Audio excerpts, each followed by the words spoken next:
ਸਾਹਿਬ ਪਾਤਸ਼ਾਹ ਜੀ ਦੀ ਬਾਣੀ ਦੀਆਂ ਲੜੀਵਾਰ ਵਿਚਾਰਾਂ ਰੋਜ਼ਾਨਾ ਆਪ ਸੰਗਤਾਂ ਗੁਰੂ ਦਰਬਾਰ ਅੰਦਰ ਜੁੜ ਕਰਕੇ ਤੇ ਆਪਣੇ ਆਪਣੇ ਘਰਾਂ ਦੇ ਵਿੱਚ ਬੈਠ ਕਰਕੇ ਟੈਲੀਵਿਜ਼ਨ ਔਰ ਮੀਡੀਆ ਦੇ ਮਾਧਿਅਮ ਰਾਹੀਂ ਇਸ ਅਸਥਾਨ ਤੋਂ ਸਰਵਣ ਕਰਦੀਆਂ ਹੋ।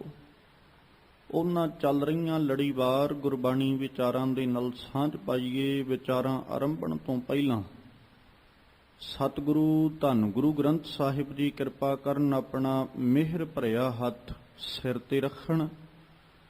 ਆਪ ਮਾਲਕ ਕਿਰਪਾ ਕਰਕੇ ਰਸਨਾ ਉੱਤੇ ਵਰਤ ਕੇ ਆਪਣੀ ਬਾਣੀ ਆਪਣੇ ਸ਼ਬਦ ਦੀ ਵਿਚਾਰ ਕਰਵਾ ਲੈਣ ਔਰ ਆਪ ਸਰਬੱਤ ਸੰਗਤ ਬਖਸ਼ੋ ਅਸੀਸ। ਕੋਈ ਰਸਨਾ ਵਾਂਝੀ ਨਾ ਰਹੇ। ਦੋਵੇਂ ਹੱਥ ਜੋੜ ਆਪਣੀਆਂ ਮਨ ਬਿਰਤੀਆਂ ਇਕਾਗਰ ਕਰਦਿਆਂ ਲਵਾਓ ਗੁਰੂ ਚਰਨਾਂ ਵਿੱਚ ਹਾਜ਼ਰੀ। ਅਦਬ ਸਹਿਤ ਸਰਬੱਤ ਸੰਗਤ ਮਿਲ ਕਰਕੇ ਉਚਾਰਨ ਕਰੋ ਜੀ। ਸਤਨਾਮ ਸ੍ਰੀ ਵਾਹਿਗੁਰੂ ਸਾਹਿਬ ਜੀ। ਇੱਕ ਵਾਰ ਫਿਰ ਕਰੋ ਰਸਨਾਵਾਂ ਪਵਿੱਤਰ। ਦੋਵੇਂ ਹੱਥ ਜੋੜ ਮਿਲ ਕੇ ਆਖੋ ਜੀ। ਸਤਨਾਮ ਸ੍ਰੀ ਵਾਹਿਗੁਰੂ ਸਾਹਿਬ ਜੀ। ਸ਼ਲੋਕ ਮਹੱਲਾ ਤੀਜਾ। ਇੱਕ ਓੰਕਾਰ ਸਤਿਗੁਰ ਪ੍ਰਸਾਦ। ਜਿਸ ਪਾਵਨ ਸ਼ਬਦ ਨੂੰ ਅੱਜ ਆਪਾਂ ਵਿਚਾਰਨਾ ਹੈ, ਸਤਿਗੁਰੂ ਜੀ ਦੀ ਮਿਹਰ ਦੇ ਸਦਕਾ ਇਹ ਪਾਵਨ ਬਚਨ ਧੰਨ ਗੁਰੂ ਅਮਰਦਾਸ ਸਾਹਿਬ ਜੀ ਦੀ ਰਸਨਾ ਤੋਂ ਉਚਾਰਨ ਕੀਤੇ ਹੋਏ ਸ਼ਲੋਕ ਰੂਪ ਦੇ ਅੰਦਰ ਸ਼ਲੋਕ ਵਾਰਾਂ ਤੇ ਵਧੇਕ ਸਿਰਲੇਖ ਹੇਠ ਗੁਰੂ ਗ੍ਰੰਥ ਸਾਹਿਬ ਪਾਤਸ਼ਾਹ ਜੀ ਦੇ ਪਾਵਨ ਅੰਗ 1413 ਦੇ ਉੱਪਰ ਸੁਭਾਇਮਾਨ ਹੈ। ਧੰਨ ਗੁਰੂ ਅਮਰਦਾਸ ਪਾਤਸ਼ਾਹ ਜੀ ਨੇ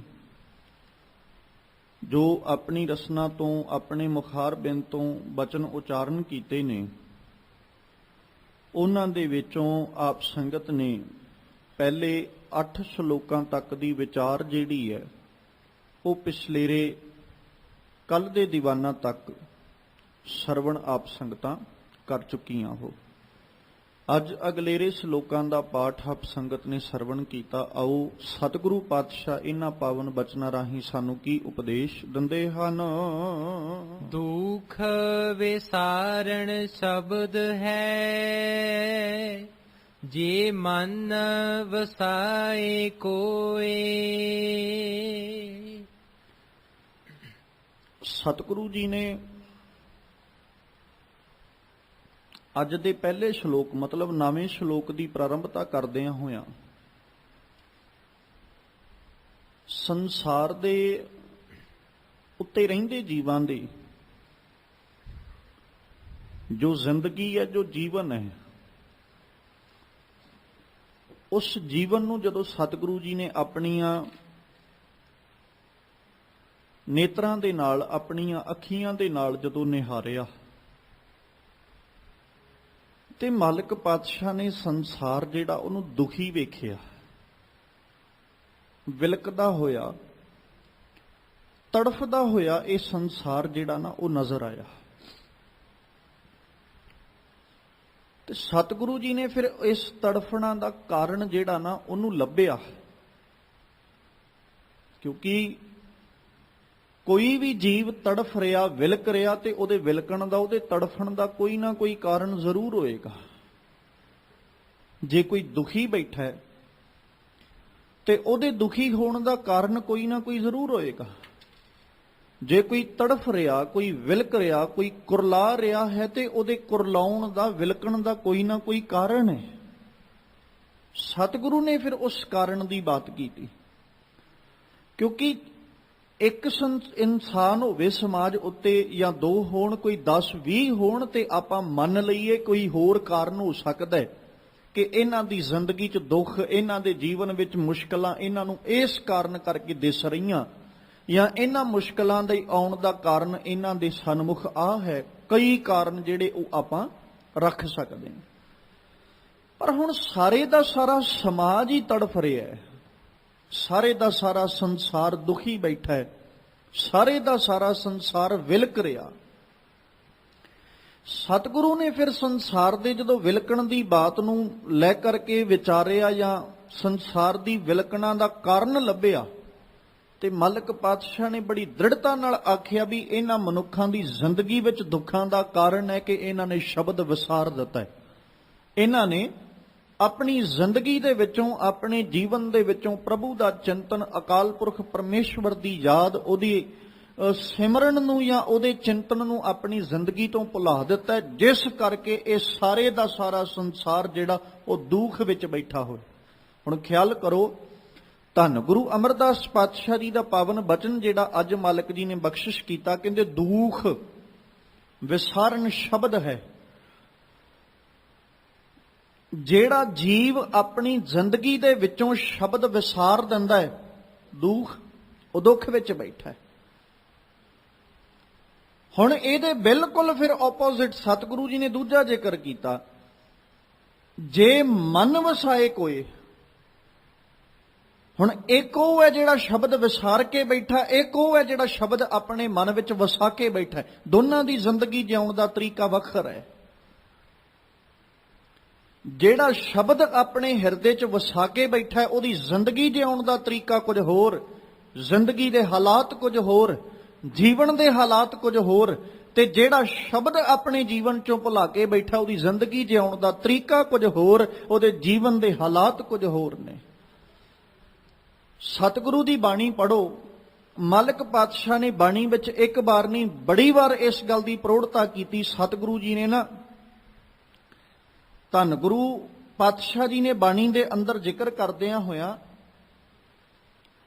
ਸਭ ਤੋਂ ਪਹਿਲਾਂ ਜ਼ਿਕਰ ਕੀਤਾ ਸੀ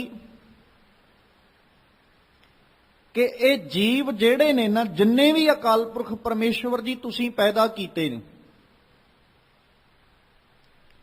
ਇਹ ਸਾਰੇ ਦੇ ਸਾਰੇ ਜੀਵ ਤੁਹਾਡੇ ਨੇ। ਇੱਕ ਵੀ ਜੀਵ ਐਸਾ ਨਹੀਂ ਜਿਹੜਾ ਆਪਣੀ ਤਾਕਤ ਕਰਕੇ ਜਾਂ ਆਪਣੇ ਬਲ ਕਰਕੇ ਪੈਦਾ ਹੋਇਆ ਹੋਵੇ।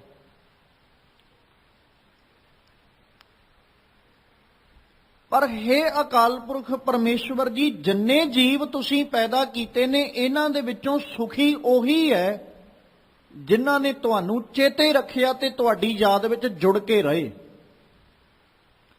ਜਿਨ੍ਹਾਂ ਨੇ ਤੁਹਾਡੀ ਯਾਦ ਨੂੰ ਭੁਲਾ ਦਿੱਤਾ ਜਾਂ ਤੁਹਾਡੇ ਚਿੰਤਨ ਨੂੰ ਵਿਸਾਰ ਦਿੱਤਾ, ਉਹਨਾਂ ਦਾ ਜੀਵਨ ਦੁੱਖਾਂ ਨਾਲ ਭਰ ਗਿਆ। ਉਹ ਜ਼ਿੰਦਗੀ ਵਿੱਚ ਸੁੱਖ ਨਹੀਂ ਮਾਣ ਸਕੇ, ਉਹਨਾਂ ਦੀ ਜ਼ਿੰਦਗੀ ਚੋਂ ਪ੍ਰਸੰਨਤਾ ਖਤਮ ਹੋ ਗਈ।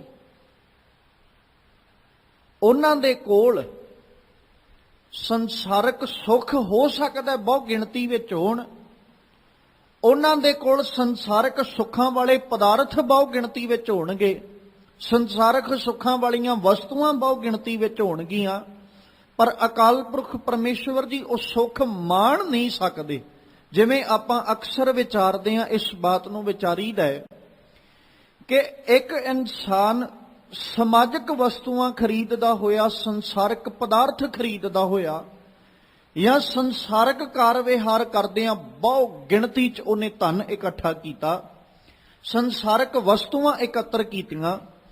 ਹੁਣ ਜਿੰਨਾ ਉਹਦਾ ਬਹੁ ਗਿਣਤੀ ਵਿੱਚ ਇਕੱਠਾ ਕੀਤਾ ਹੋਇਆ ਧਨ ਹੈ, ਜਿੰਨੀਆਂ ਉਹਦੀਆਂ ਬਹੁ ਗਿਣਤੀ ਵਿੱਚ ਸੰਸਾਰਕ ਕੀਤੀਆਂ ਹੋਈਆਂ ਵਸਤੂਆਂ ਇਕੱਠੀਆਂ, ਉਹ ਸਾਰੀਆਂ ਦੀਆਂ ਸਾਰੀਆਂ ਆਪਣੇ ਕੋਲ ਲੈ ਕੇ ਬੈਠਾ ਹੈ। ਪਰ ਉਹਨਾਂ ਵਸਤੂਆਂ ਨੂੰ ਵਰਤਣ ਦੀ ਜੋ ਲਾਲਸਾ ਹੈ, ਜਾਂ ਉਹਨਾਂ ਵਸਤੂਆਂ ਦੇ ਪ੍ਰਤੀ ਜੋ ਜੀਵ ਦੀ ਜ਼ਿੰਦਗੀ ਅੰਦਰ ਭਾਵਨਾ ਹੋਣੀ ਚਾਹੀਦੀ ਹੈ, ਉਹ ਕਿਤੋਂ ਲਿਆ ਨਹੀਂ ਸਕਦਾ। ਜਿਵੇਂ ਆਪਣੇ ਛਕਣ ਵਾਸਤੇ ਇਨਸਾਨ 36 ਪ੍ਰਕਾਰ ਦੇ ਭੋਜਨ ਖਰੀਦ ਸਕਦਾ ਹੈ। ਹੁਣ ਛਕਣ ਲਈ ਖਰੀਦ ਤੇ ਲੈ ਆਇਆ, ਘਰੇ ਲੈ ਵੀ ਆਇਆ, ਘਰੇ ਲਿਆ ਕੇ ਉਹਨਾਂ ਨੂੰ ਥਾਲ ਵਿੱਚ ਬਰਤਨਾਂ ਵਿੱਚ ਪਰੋਸ ਕੇ ਵੀ ਰੱਖ ਲਿਆ, ਆਪਣੇ ਸਾਹਮਣੇ ਰੱਖ ਕੇ ਬੈਠ ਗਿਆ, ਪਰ ਹੁਣ ਚਿੱਤ ਨਹੀਂ ਕਰਦਾ ਕਿ ਮੈਂ ਛਕਾਂ, ਕਿਉਂਕਿ ਅਜੇ ਤੱਕ ਪੇਟ ਨੂੰ ਭੁੱਖ ਹੀ ਨਹੀਂ ਲੱਗੀ। ਵਸਤੂਆਂ ਖਰੀਦੀਆਂ ਜਾ ਸਕਦੀਆਂ ਨੇ, ਖਰੀਦੀਆਂ ਵਸਤੂਆਂ ਨੇ ਸੁੱਖ ਨਹੀਂ ਦੇਣਾ। ਸੁੱਖ ਉਦਣ ਮਿਲੇਗਾ ਜਿੱਦਣ ਪੇਟ ਕਰਕੇ ਭੁੱਖ ਲੱਗੇਗੀ। ਜੇ ਭੁੱਖ ਹੀ ਨਾ ਲੱਗੀ ਤੇ ਉਹ ਸਾਹਮਣੇ ਪਈਆਂ ਵਸਤੂਆਂ ਵੀ ਇਉਂ ਲੱਗਣਗੀਆਂ ਵੀ ਮੈਂ ਕੇਵਲ ਆਪਣੀ ਜ਼ਿੰਦਗੀ ਦੇ ਵਿੱਚ ਇਹਨਾਂ ਨੂੰ ਹਾਸਲ ਕੀਤਾ ਤੇ ਇਹ ਮੈਂ ਅਜ਼ਾਈਂ ਨੇ ਸਾਰੀਆਂ ਦੀਆਂ ਸਾਰੀਆਂ ਵਸਤੂਆਂ ਮੇਰੇ ਵਾਸਤੇ, ਕਿਉਂਕਿ ਜਦੋਂ ਪੇਟ ਕਰਕੇ ਭੁੱਖ ਹੀ ਨਹੀਂ ਹੈ ਤੇ ਮੈਂ ਇਹਨਾਂ ਵਸਤੂਆਂ ਦਾ ਕਰਨਾ ਕੀ। ਫਿਰ ਦੂਜੀ ਬਾਤ, ਆਪਣੇ ਆਰਾਮ ਕਰਨ ਵਾਸਤੇ ਮਖਮਲੀ ਬਿਸਤਰ ਖਰੀਦ ਸਕਦਾ ਹੈ, ਪਰ ਉਹਨਾਂ ਬਿਸਤਰ ਦੇ ਉੱਤੇ ਪੈਣ ਦੇ ਨਾਲ ਆਰਾਮ ਕਰੇ, ਉਹਨਾਂ ਬਿਸਤਰ ਦੇ ਉੱਤੇ ਇਹਨੂੰ ਸਰੀਰਕ ਨੀਂਦ ਆ ਜਾਏ, ਇਹ ਸੌਂ ਜਾਏ, ਪਰ ਤਾਂ ਜੇ ਨੀਂਦ ਆਈ ਹੋਏਗੀ ਤੇ ਨਹੀਂ ਤੇ ਸਾਰੇ ਦੇ ਸਾਰੇ ਮਖਮਲੀ ਬਿਸਤਰ ਲਏ ਹੋਏ ਖਰੀਦੇ ਹੋਏ ਵੀ ਵਿਅਰਥ ਚਲੇ ਜਾਣਗੇ, ਕਿਉਂਕਿ ਨੀਂਦ ਹੀ ਨਹੀਂ ਆਈ। ਫਿਰ ਉਹਨਾਂ ਮਖਮਲੀ ਬਿਸਤਰ ਖਰੀਦਣ ਵਾਲਿਆਂ ਨਾਲੋਂ ਆਪਾਂ ਕਹਿ ਸਕਦੇ ਹਾਂ ਕਿ ਉਹ ਇਨਸਾਨ ਕਿਤੇ ਚੰਗਾ ਹੈ ਜਿਹੜਾ ਫੁੱਟਪਾਥ ਦੇ ਉੱਤੇ ਵੀ ਆਰਾਮ ਦੀ ਨੀਂਦ ਪਿਆ ਸੌਂਦਾ ਹੈ, ਕਿਉਂਕਿ ਉਹਦੇ ਕੋਲ ਨੀਂਦ ਹੈ, ਉਹ ਸੁੱਖ ਮਾਣ ਰਿਹਾ, ਉਹ ਨੀਂਦ ਦਾ ਸੁੱਖ ਮਾਣ ਰਿਹਾ, ਨੀਂਦ ਦੀ ਪ੍ਰਸੰਨਤਾ ਮਾਣ ਰਿਹਾ। ਉਹਨੂੰ ਲਾਲਸਾ ਨਹੀਂ ਕਿ ਹੁਣ ਬਿਸਤਰ ਹੋਣਗੇ ਤੇ ਮੈਂ ਤਾਂ ਸੌਵਾਂਗਾ। ਇੱਧਰ ਬਿਸਤਰਾਂ ਦੀ ਲਾਲਸਾ ਰੱਖਣ ਵਾਲਾ ਇਹ ਸੋਚਦਾ ਬਿਸਤਰ ਨਾ ਵੀ ਹੋਣ ਤੇ ਸਰ ਜਾਏਗਾ, ਪਰ ਨੀਂਦ ਹੋਣੀ ਚਾਹੀਦੀ ਹੈ। ਮੈਂ ਦੋਵੇਂ ਪੱਖ ਤਾਂ ਰੱਖੇ ਕਿਉਂਕਿ ਬਜ਼ੁਰਗ ਇੱਕ ਅਖਾਣ ਵਰਤਦੇ ਨੇ, ਭੁੱਖ ਕਦੇ ਪਦਾਰਥ ਨਹੀਂ ਵੇਖਦੀ ਤੇ ਨੀਂਦ ਕਦੇ ਥਾਂ ਨਹੀਂ ਵੇਖਦੀ। ਜਿੱਥੇ ਨੀਂਦ ਆ ਜਾਏ ਇਨਸਾਨ ਉੱਥੇ ਹੀ ਸੌਂ ਜਾਂਦਾ ਹੈ। ਜਦੋਂ ਭੁੱਖ ਲੱਗੀ ਹੋਏ ਤੇ ਇਨਸਾਨ ਹਰ ਪਦਾਰਥ ਛਕਣ ਲਈ ਤਿਆਰ ਹੋ ਜਾਂਦਾ। ਗੱਲ ਤੇ ਸੁੱਖ ਦੀ ਹੈ। ਸੁੱਖ 36 ਪ੍ਰਕਾਰ ਦੇ ਭੋਜਨਾਂ ਵਿੱਚੋਂ ਵੀ ਨਹੀਂ ਮਿਲਿਆ, ਸੁੱਖ ਮਖਮਲੀ ਬਿਸਤਰ ਵਿੱਚੋਂ ਵੀ ਨਹੀਂ ਮਿਲਿਆ। ਸੁੱਖ ਕਿੱਥੇ ਹੈ? ਰੱਬੀ ਦਾਤ ਵਿੱਚ ਹੈ। ਜਿੱਦਣ ਉਹ ਰੱਬੀ ਦਾਤ ਕੋਲੇ ਹੋਏਗੀ ਉਦਣ ਪ੍ਰਸੰਨਤਾ ਹੀ ਪ੍ਰਸੰਨਤਾ। ਉਦਣ ਪੇਟ ਕਰਕੇ ਜਿੱਦਣ ਭੁੱਖ ਲੱਗੇਗੀ ਉਦਣ ਜੀਵ ਆਖੇਗਾ ਕਿ ਅੱਜ ਮੈਂ ਬਹੁਤ ਪ੍ਰਸੰਨ ਹਾਂ, ਤੇ ਜਿਸ ਦਿਨ ਸਰੀਰ ਕਰਕੇ ਨੀਂਦ ਆ ਜਾਏਗੀ ਉਦਣ ਜੀਵ ਆਖੇਗਾ ਮੈਂ ਬਹੁਤ ਪ੍ਰਸੰਨ ਹਾਂ। ਇੱਕ ਮੈਂ ਨਿੱਕੀ ਦੀ ਇੱਥੇ ਗਾਥਾ ਰੱਖਦਾ ਚੱਲਾਂ। ਇੱਕ ਰਾਜਾ ਸੀ, ਹੁਣ ਰਾਜ ਭਾਗ ਖੱਟਿਆ, ਸੁਭਾਵਿਕ ਜਿਹੀ ਗੱਲ ਹੈ, ਮਹਿਲਾਂ ਵਿੱਚ ਰਹਿੰਦਾ ਹੈ। ਮਹਿਲਾਂ ਦੇ ਵਿੱਚ ਹਰ ਵਸਤੂ ਬੜੀ ਕੀਮਤੀ ਹੈ, ਪਰ ਉਹ ਨਾ ਵਸਤੂਆਂ ਤੇ ਉਹਨੇ ਸਾਰੀਆਂ ਹਾਸਲ ਕਰ ਲੀਆਂ, ਪਦਾਰਥ ਸਾਰੇ ਹਾਸਲ ਕਰ ਲਏ, ਰਾਜ ਭਾਗ ਹਾਸਲ ਕਰ ਲਿਆ। 4 ਕੁ ਦਿਨ ਤੇ ਬੜਾ ਵਧੀਆ ਰਿਹਾ। ਹੁਣ ਹਾਲਾਤ ਐਸੇ ਬਣ ਗਏ ਵੀ ਉਹਨੂੰ ਸਰੀਰ ਕਰਕੇ ਨੀਂਦ ਹੀ ਨਹੀਂ ਆਉਂਦੀ। ਉਹ ਬੜਾ ਹੈਰਾਨ, ਬੜੇ ਕੋਸ਼ਿਸ਼ ਬੜੇ ਯਤਨ ਕੀਤੇ ਉਹਨੇ ਵੀ ਕਿਸੇ ਨਾ ਕਿਸੇ ਤਰੀਕੇ ਮੈਂ ਸਰੀਰਕ ਨੀਂਦ ਲੈ ਸਕਾਂ। ਬੜੀਆਂ ਦਵਾਈਆਂ ਖਾਧੀਆਂ, ਬੜਾ ਕੁਛ ਕੀਤਾ, ਪਰ ਦਵਾਈ ਵੀ ਉਹਨਾਂ ਚਿਰ ਜਿੰਨਾ ਚਿਰ ਖਾਣੀ ਉਹਨਾਂ ਕੁ ਚਿਰ ਨੀਂਦ ਆ ਜਾਣੀ। ਜਦੋਂ ਦਵਾਈ ਦਾ ਅਸਰ ਮੁੱਕਣਾ ਨੀਂਦ ਫਿਰ ਖੁੱਲ ਜਾਣੀ।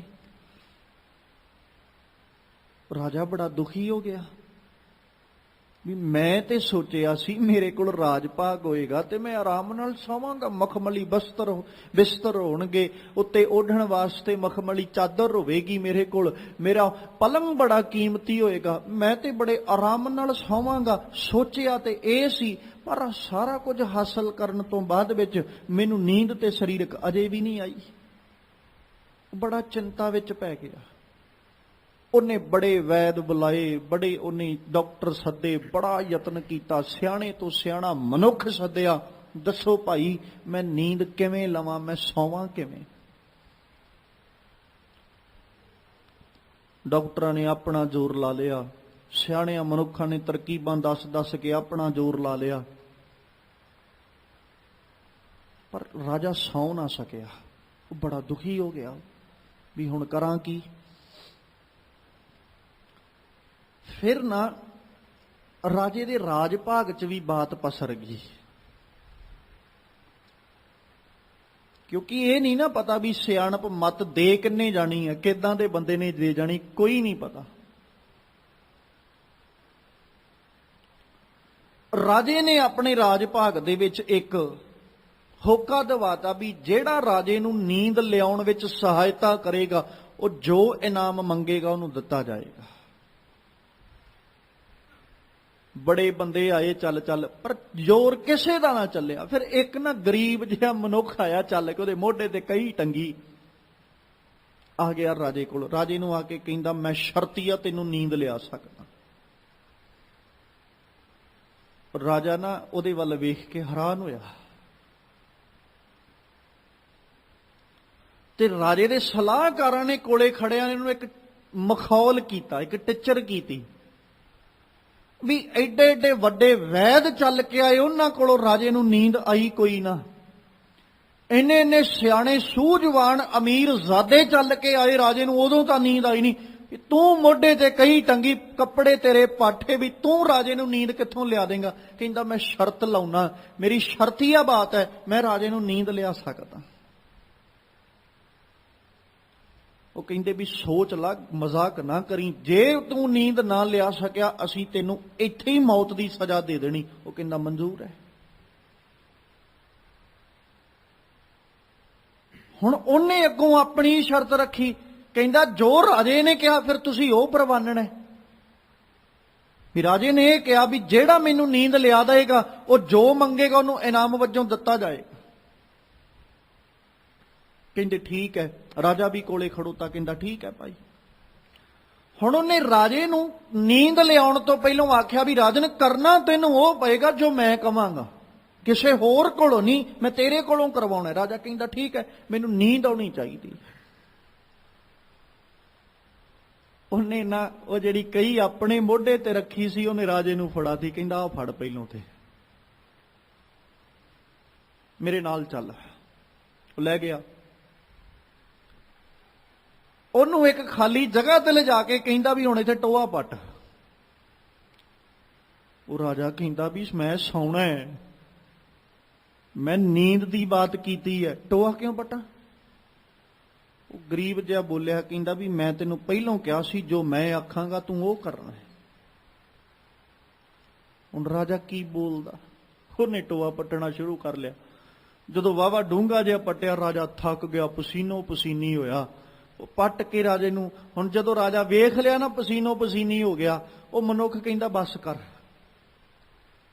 ਵੀ ਰਾਜਨ ਹੁਣ ਬਸ ਕਰੋ, ਇਦੋਂ ਹੋਰ ਡੂੰਘਾ ਨਹੀਂ ਪੱਟਣਾ, ਹੁਣ ਇਦਾਂ ਕਰੋ, ਆ ਸਾਰੀ ਮਿੱਟੀ ਵਿੱਚ ਪਾ ਦਿਓ, ਟੋਆ ਪੂਰ ਦਿਓ। ਰਾਜੇ ਨੂੰ ਕ੍ਰੋਧ ਚੜ ਗਿਆ ਵੀ ਇਹ ਮੇਰੇ ਤੋਂ ਮੂਰਖਾਂ ਵਾਲੇ ਕਰਮ ਕਰਵਾਈ ਜਾਂਦਾ, ਕਦੇ ਕਹਿੰਦਾ ਟੋਆ ਪੱਟ ਦਿਓ, ਕਦੇ ਕਹਿੰਦਾ ਪੂਰ ਦਿਓ, ਵੀ ਮੈਂ ਇਹਨੂੰ ਸਰੀਰਕ ਨੀਂਦ ਲਿਆਉਣ ਵਾਸਤੇ ਆਖਿਆ, ਮੇਰੇ ਤੋਂ ਹੋਰ ਫੋਕਟ ਕਰਮ ਹੀ ਕਰਾਈ ਜਾਂਦਾ। ਉਹ ਰਾਜੇ ਨੂੰ ਫੇਰ ਕਹਿੰਦਾ ਰਾਜਨ ਤੂੰ ਮੇਰੇ ਨਾਲ ਪਹਿਲੋਂ ਵਾਅਦਾ ਕੀਤਾ ਹੈ ਕਿ ਜੋ ਆਖੇਗਾ ਮੈਂ ਉਹ ਕਰਾਂਗਾ। ਹੁਣ ਰਾਜਾ ਕੁਛ ਕਰ ਨਹੀਂ ਸੀ ਸਕਦਾ, ਉਹਨੇ ਉਹਦੇ ਕਹਿਣ ਦੇ ਉੱਤੇ ਨਾ ਮਿੱਟੀ ਪਾ ਕੇ ਤੇ ਟੋਆ ਪੂਰਤਾ। ਕਹਿੰਦਾ ਹੁਣ ਮੇਰੇ ਨਾਲ ਚੱਲ। ਰਾਜਾ ਥੱਕਿਆ ਹਾਰਿਆ, ਸਰੀਰ ਨੂੰ ਬੜੀ ਥਕਾਵਟ, ਤੇ ਘਰ ਜਾ ਕੇ ਨਾ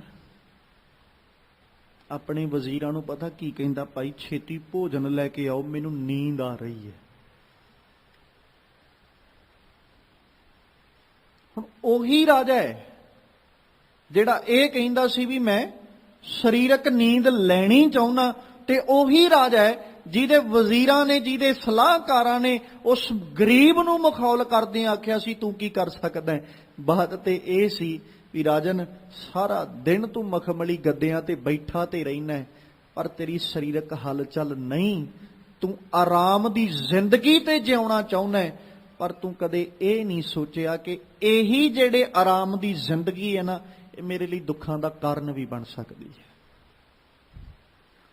ਰਾਜਾ ਬੜੇ ਆਰਾਮ ਦੀ ਨੀਂਦ ਸੌਂਦਾ, ਸਵੇਰੇ ਉੱਠਦਾ, ਉੱਠਦਿਆਂ ਸਾਰ ਪਹਿਲੋਂ ਤੇ ਉਸ ਗਰੀਬ ਨੂੰ ਆਵਾਜ਼ ਮਾਰ ਕੇ ਬੁਲਵਾਉਂਦਾ ਵੀ ਸੱਦ ਕੇ ਲਿਆਓ, ਤੇ ਉਹਦੇ ਚਰਨ ਫੜ ਕੇ ਕਹਿੰਦਾ ਵੀ ਮੰਗ ਸੱਜਣਾ, ਮੰਗਦਾ ਕੀ ਹੈ? ਵੀ ਅੱਜ ਬੜੇ ਅਰਸੇ ਬਾਅਦ, ਮਤਲਬ ਬੜੇ ਲੰਮੇ ਸਮੇਂ ਬਾਅਦ ਅੱਜ ਮੈਂ ਸਰੀਰਕ ਨੀਂਦ ਲਈ ਹੈ। ਮੈਂ ਇਹ ਬਾਤ ਤਾਂ ਰੱਖੀ ਹੈ ਕਿ ਜੀਵ ਸੁੱਖ ਦੇਣ ਵਾਲੀਆਂ ਵਸਤੂਆਂ ਤੇ ਖਰੀਦ ਸਕਦਾ ਹੈ, ਸੰਸਾਰਕ ਪਦਾਰਥ ਤੇ ਖਰੀਦ ਸਕਦਾ ਹੈ, ਪਰ ਰੱਬੀ ਦਾਤਾਂ ਖਰੀਦੀਆਂ ਨਹੀਂ ਜਾਂਦੀਆਂ। ਰੱਬੀ ਦਾਤਾਂ ਉਦੋਂ ਹੀ ਮਿਲਦੀਆਂ ਜਦੋਂ ਰੱਬ ਦਿੰਦਾ ਹੈ। ਤੇ ਅੱਜ ਧੰਨ ਗੁਰੂ ਅਮਰਦਾਸ ਸਾਹਿਬ ਕਹਿੰਦੇ, ਸੱਜਣਾ ਜੇ ਜ਼ਿੰਦਗੀ 'ਚ ਸੁੱਖ ਚਾਹੁੰਦਾ ਹੈ ਤੇ ਫਿਰ ਸ਼ਬਦ ਵਿਸਾਰਿਆ ਨਾ ਕਰ, ਸ਼ਬਦ ਨੂੰ ਚੇਤੇ ਰੱਖਿਆ ਕਰ। ਕਿਉਂਕਿ ਜਿਨ੍ਹਾਂ ਨੇ ਸ਼ਬਦ ਵਿਸਾਰ ਦਿੱਤਾ ਉਹਨਾਂ ਦੀ ਜ਼ਿੰਦਗੀ ਦੁੱਖਾਂ ਭਰ ਗਈ, ਜੀਵਨ ਦੁੱਖਾਂ ਨਾਲ ਭਰ ਗਿਆ। ਤੇ ਜਿਨ੍ਹਾਂ ਸ਼ਬਦ ਚੇਤੇ ਕਰ ਲਿਆ ਉਹਨਾਂ ਸਾਰੀ ਜ਼ਿੰਦਗੀ ਸੁੱਖ ਮਾਣਿਆ। ਤੇ ਮੇਰੇ ਮਾਲਕ ਪਾਤਸ਼ਾਹ ਆਖਦੇ ਨੇ, ਕਹਿੰਦੇ ਉਹ ਭੁੱਖ ਐਸੀ ਹੈ ਕਿ ਜਿਹਨੂੰ ਸ਼ਬਦ ਦੀ ਭੁੱਖ ਲੱਗਣ ਲੱਗ ਜਾਏ, ਮਾਲਕ ਕਹਿੰਦੇ ਤਿਤ ਭੁੱਖ ਹੈ ਖਾਏ ਚੱਲੀਏ ਦੁੱਖ। ਉਹ ਸਾਰੀ ਦੀ ਸਾਰੀ ਭੁੱਖ ਐਸੀ ਹੈ ਕਿ ਜਿਵੇਂ ਜਿਵੇਂ ਉਹ ਵੱਧਦੀ ਜਾਂਦੀ ਹੈ ਤਿਵੇਂ ਤਿਵੇਂ ਦੁੱਖ ਮੁੱਕਦੇ ਜਾਂਦੇ ਨੇ। ਸ਼ਬਦ ਪੜ੍ਹਿਆ ਨਾ ਗੁਰੂ ਨਾਨਕ ਸਾਹਿਬ ਦਾ, ਆਖਾ ਜੀਵਾਂ ਵਿਸਰੈ ਮਰ ਜਾਉ, ਆਖਣ ਔਖਾ ਸਾਚਾ ਨਾਉ, ਸਾਚੇ ਨਾਮ ਕੀ ਲਾਗੈ ਭੂਖ। ਮੈਂ ਲਫ਼ਜ਼ ਤਿਤ ਭੂਖੇ ਵਰਤਿਆ ਕਿਉਂਕਿ ਜਦੋਂ ਆਸਾ ਰਾਗ ਵਿੱਚ ਪੜੋਗੇ ਨਾ ਗੁਰੂ ਨਾਨਕ ਸਾਹਿਬ ਨੇ ਉਦੋਂ ਉੱਥੇ ਤਿਤ ਭੂਖ ਲਫ਼ਜ਼ ਵਰਤਿਆ। ਜਦੋਂ ਆਪਾਂ ਸੋਦਰ ਬਾਣੀ 'ਚ ਪੜਿਆ ਉਦੋਂ ਉਤ ਭੂਖ ਹੈ, ਤੇ ਜਦੋਂ ਆਸਾ ਰਾਗ ਵਿੱਚ ਬਾਣੀ ਦਾ ਸ਼ਬਦ ਇਹ ਪੜੋਗੇ ਤੇ ਉੱਥੇ ਤਿਤ ਭੂਖ ਹੈ ਖਾਏ ਚੱਲੀਏ ਦੁੱਖ। ਸਾਰੇ ਦੇ ਸਾਰੇ ਦੁੱਖ ਮੁੱਕ ਜਾਂਦੇ। ਇਹ ਭੁੱਖ ਹੀ ਐਸੀ ਹੈ ਕਿ ਸਾਰੇ ਦੁੱਖਾਂ ਨੂੰ ਖਾ ਜਾਂਦੀ ਹੈ। ਸਾਹਿਬ ਅੱਜ ਕਹਿੰਦੇ ਦੁੱਖ ਵਿਸਾਰਨ ਸ਼ਬਦ ਹੈ।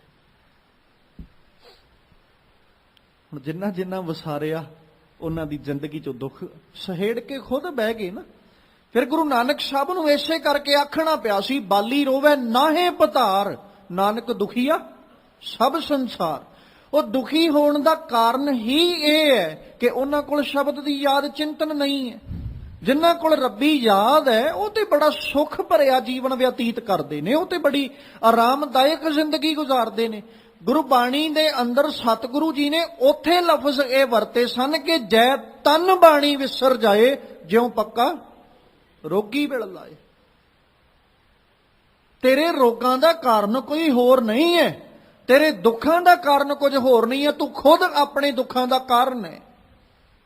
ਕਿਉਂਕਿ ਤੇਰੇ ਕੋਲ ਰੱਬੀ ਯਾਦ ਨਹੀਂ ਹੈ। ਜਿੱਦਣ ਤੇਰੇ ਕੋਲ ਰੱਬੀ ਚਿੰਤਨ ਹੋਏਗਾ ਉਦਣ ਤੂੰ ਆਪ ਹੀ ਆਪਣੇ ਸੁੱਖਾਂ ਦਾ ਕਾਰਨ ਹੋਏਗਾ, ਤੇ ਜਿੱਦਣ ਤੇਰੇ ਕੋਲ ਰੱਬੀ ਚਿੰਤਨ ਨਹੀਂ ਉਦਣ ਆਪ ਹੀ ਤੂੰ ਆਪਣੇ ਦੁੱਖਾਂ ਦਾ ਕਾਰਨ ਹੈ। ਕੋਈ ਸੈਕਿੰਡ ਪਰਸਨ, ਕੋਈ ਦੂਜਾ ਪਰਸਨ, ਕੋਈ ਤੀਜਾ person, third person, fourth person ਨਾ ਸਾਨੂੰ ਸੁੱਖ ਦੇ ਸਕਦਾ ਤੇ ਨਾ ਹੀ ਸਾਨੂੰ ਦੁੱਖ ਦੇ ਸਕਦਾ। ਅਸੀਂ ਖੁਦ ਆਪਣੀ ਜ਼ਿੰਦਗੀ 'ਚ ਸੁੱਖਾਂ ਦਾ ਕਾਰਨ ਵੀ ਆ ਤੇ ਅਸੀਂ ਖੁਦ ਆਪਣੇ ਜੀਵਨ ਵਿੱਚ ਦੁੱਖਾਂ ਦਾ ਕਾਰਨ ਵੀ ਆ। ਖੁਦ ਹੁਣ ਅਸੀਂ ਖੁਦ ਜਿਵੇਂ ਅਸੀਂ ਸ਼ਬਦ ਚੇਤੇ ਕੀਤਾ ਉਵੇਂ ਅਸੀਂ ਸੁਖੀ ਹੋ ਗਏ, ਜਿਵੇਂ ਅਸੀਂ ਸ਼ਬਦ ਵਿਸਾਰ ਦਿੱਤਾ ਉਵੇਂ ਹੀ ਅਸੀਂ ਦੁਖੀ ਹੋ ਗਏ। ਹੁਣ ਕਾਰਨ ਕੋਈ ਦੂਜਾ ਤੇ ਨਹੀਂ ਨਾ ਬਣਿਆ। ਸਤਿਗੁਰੂ ਨੇ ਇੱਕ ਵਾਰ ਨਹੀਂ ਬੜੀ ਵਾਰ ਬਾਣੀ ਵਿੱਚ ਸਮਝਾਇਆ। ਮਾਲਕ ਪਾਤਸ਼ਾਹ ਨੇ ਕਿੰਨੀ ਵਾਰੀ ਦੱਸਿਆ ਵੀ ਸੱਜਣਾ, ਜੇ ਤੂੰ ਆਪਣੀ ਜ਼ਿੰਦਗੀ 'ਚ ਸੁੱਖ ਲੋਚੇ, ਸੁੱਖ ਦੀ ਲੋਚਨਾ ਰੱਖਦਾ ਤੇ ਚਾਹੁੰਦਾ, ਫਿਰ ਇੱਕ ਕੰਮ ਕਰਿਆ ਕਰ, ਪਰਮੇਸ਼ਵਰ ਨੂੰ ਭੁੱਲਿਆ ਨਾ ਕਰ।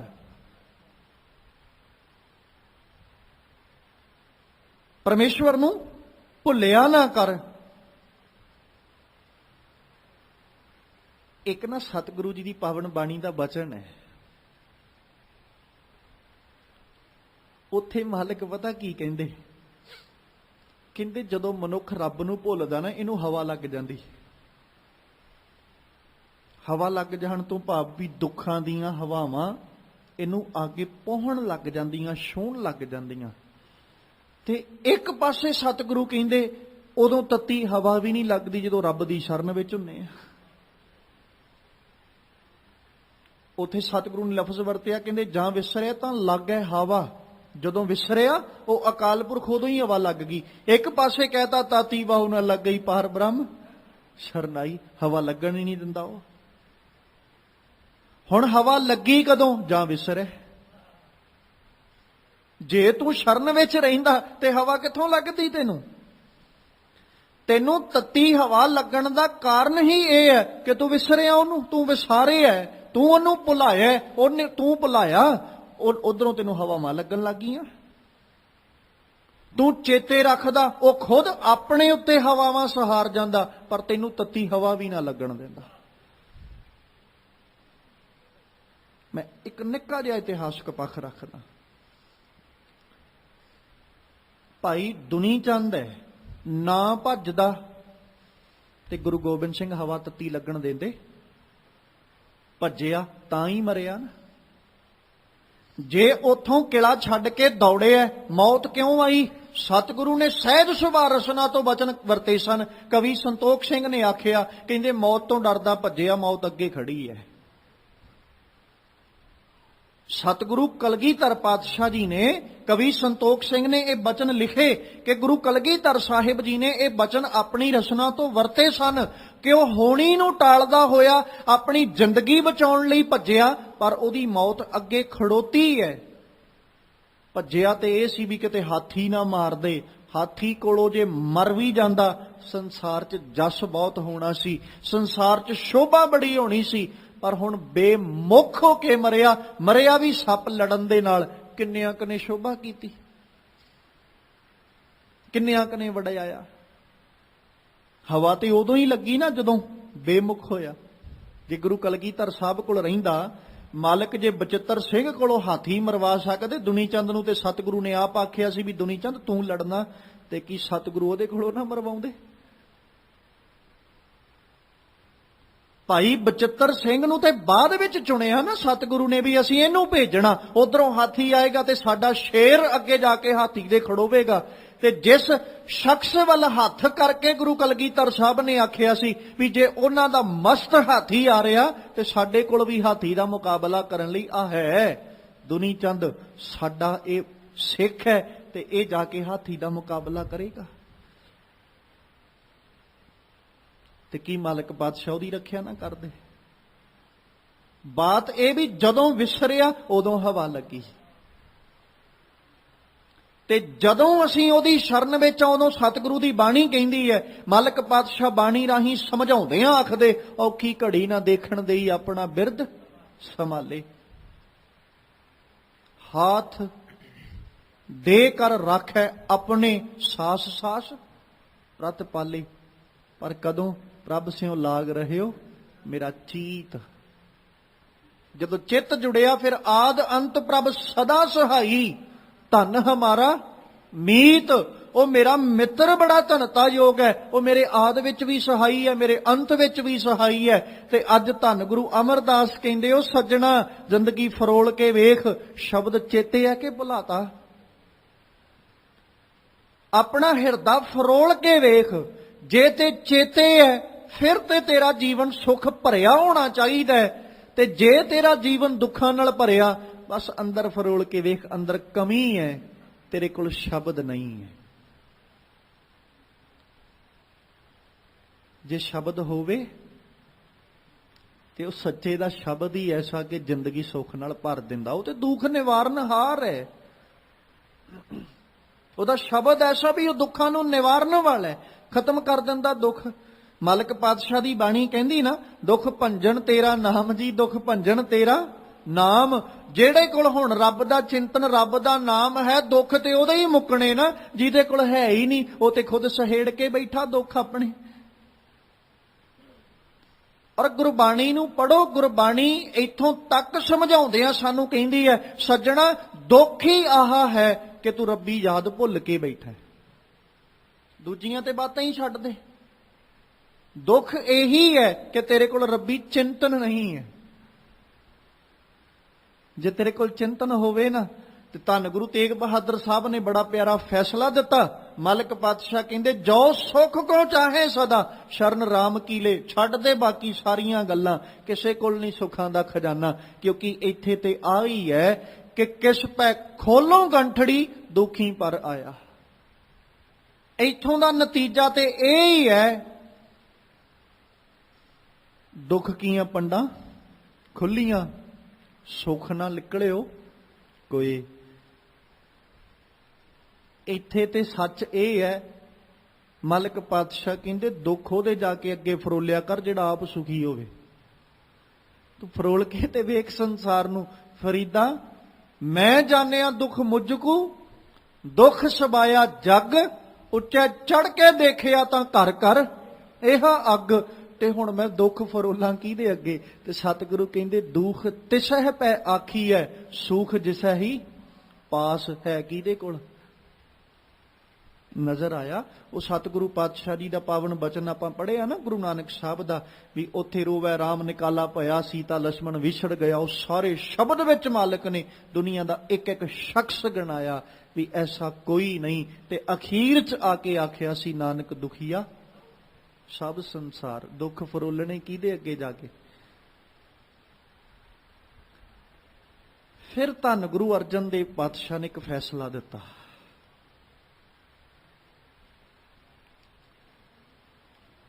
ਸਤਿਗੁਰੂ ਗੁਰੂ ਅਰਜਨ ਸਾਹਿਬ ਕਹਿੰਦੇ ਸਿਮਰੋ ਸਿਮਰ ਸਿਮਰ ਸੁਖ ਪਾਵੋ, ਕਲ ਕਲੇਸ਼ ਤਨ ਮਾਹੇ ਮਿਟਾਵੋ, ਸਿਮਰੋ ਜਾਸ ਬਿਸੁੰਭਰ ਏਕੈ, ਨਾਮ ਜਪਤ ਅਗਣਤ ਅਨੇਕੈ, ਵੇਦ ਪੁਰਾਨ ਸਿਮਰਿਤ ਸੁਧਾਖਿਅਰ, ਕੀਨੇ RAM ਨਾਮ ਇੱਕ ਆਖਿਅਰ, ਕਿਨਕਾ ਏਕ ਜਿਸ ਜੀ ਬਸਾਵੈ, ਤਾਕੀ ਮਹਿਮਾ ਗਣੀ ਨਾ ਆਵੈ, ਸੁਖ ਮਨੀ ਸੁਖ ਅੰਮ੍ਰਿਤ ਪ੍ਰਭ ਨਾਮ, ਭਗਤ ਜਨਾਂ ਕੈ ਮਨ ਬਿਸ਼ਰਾਮ।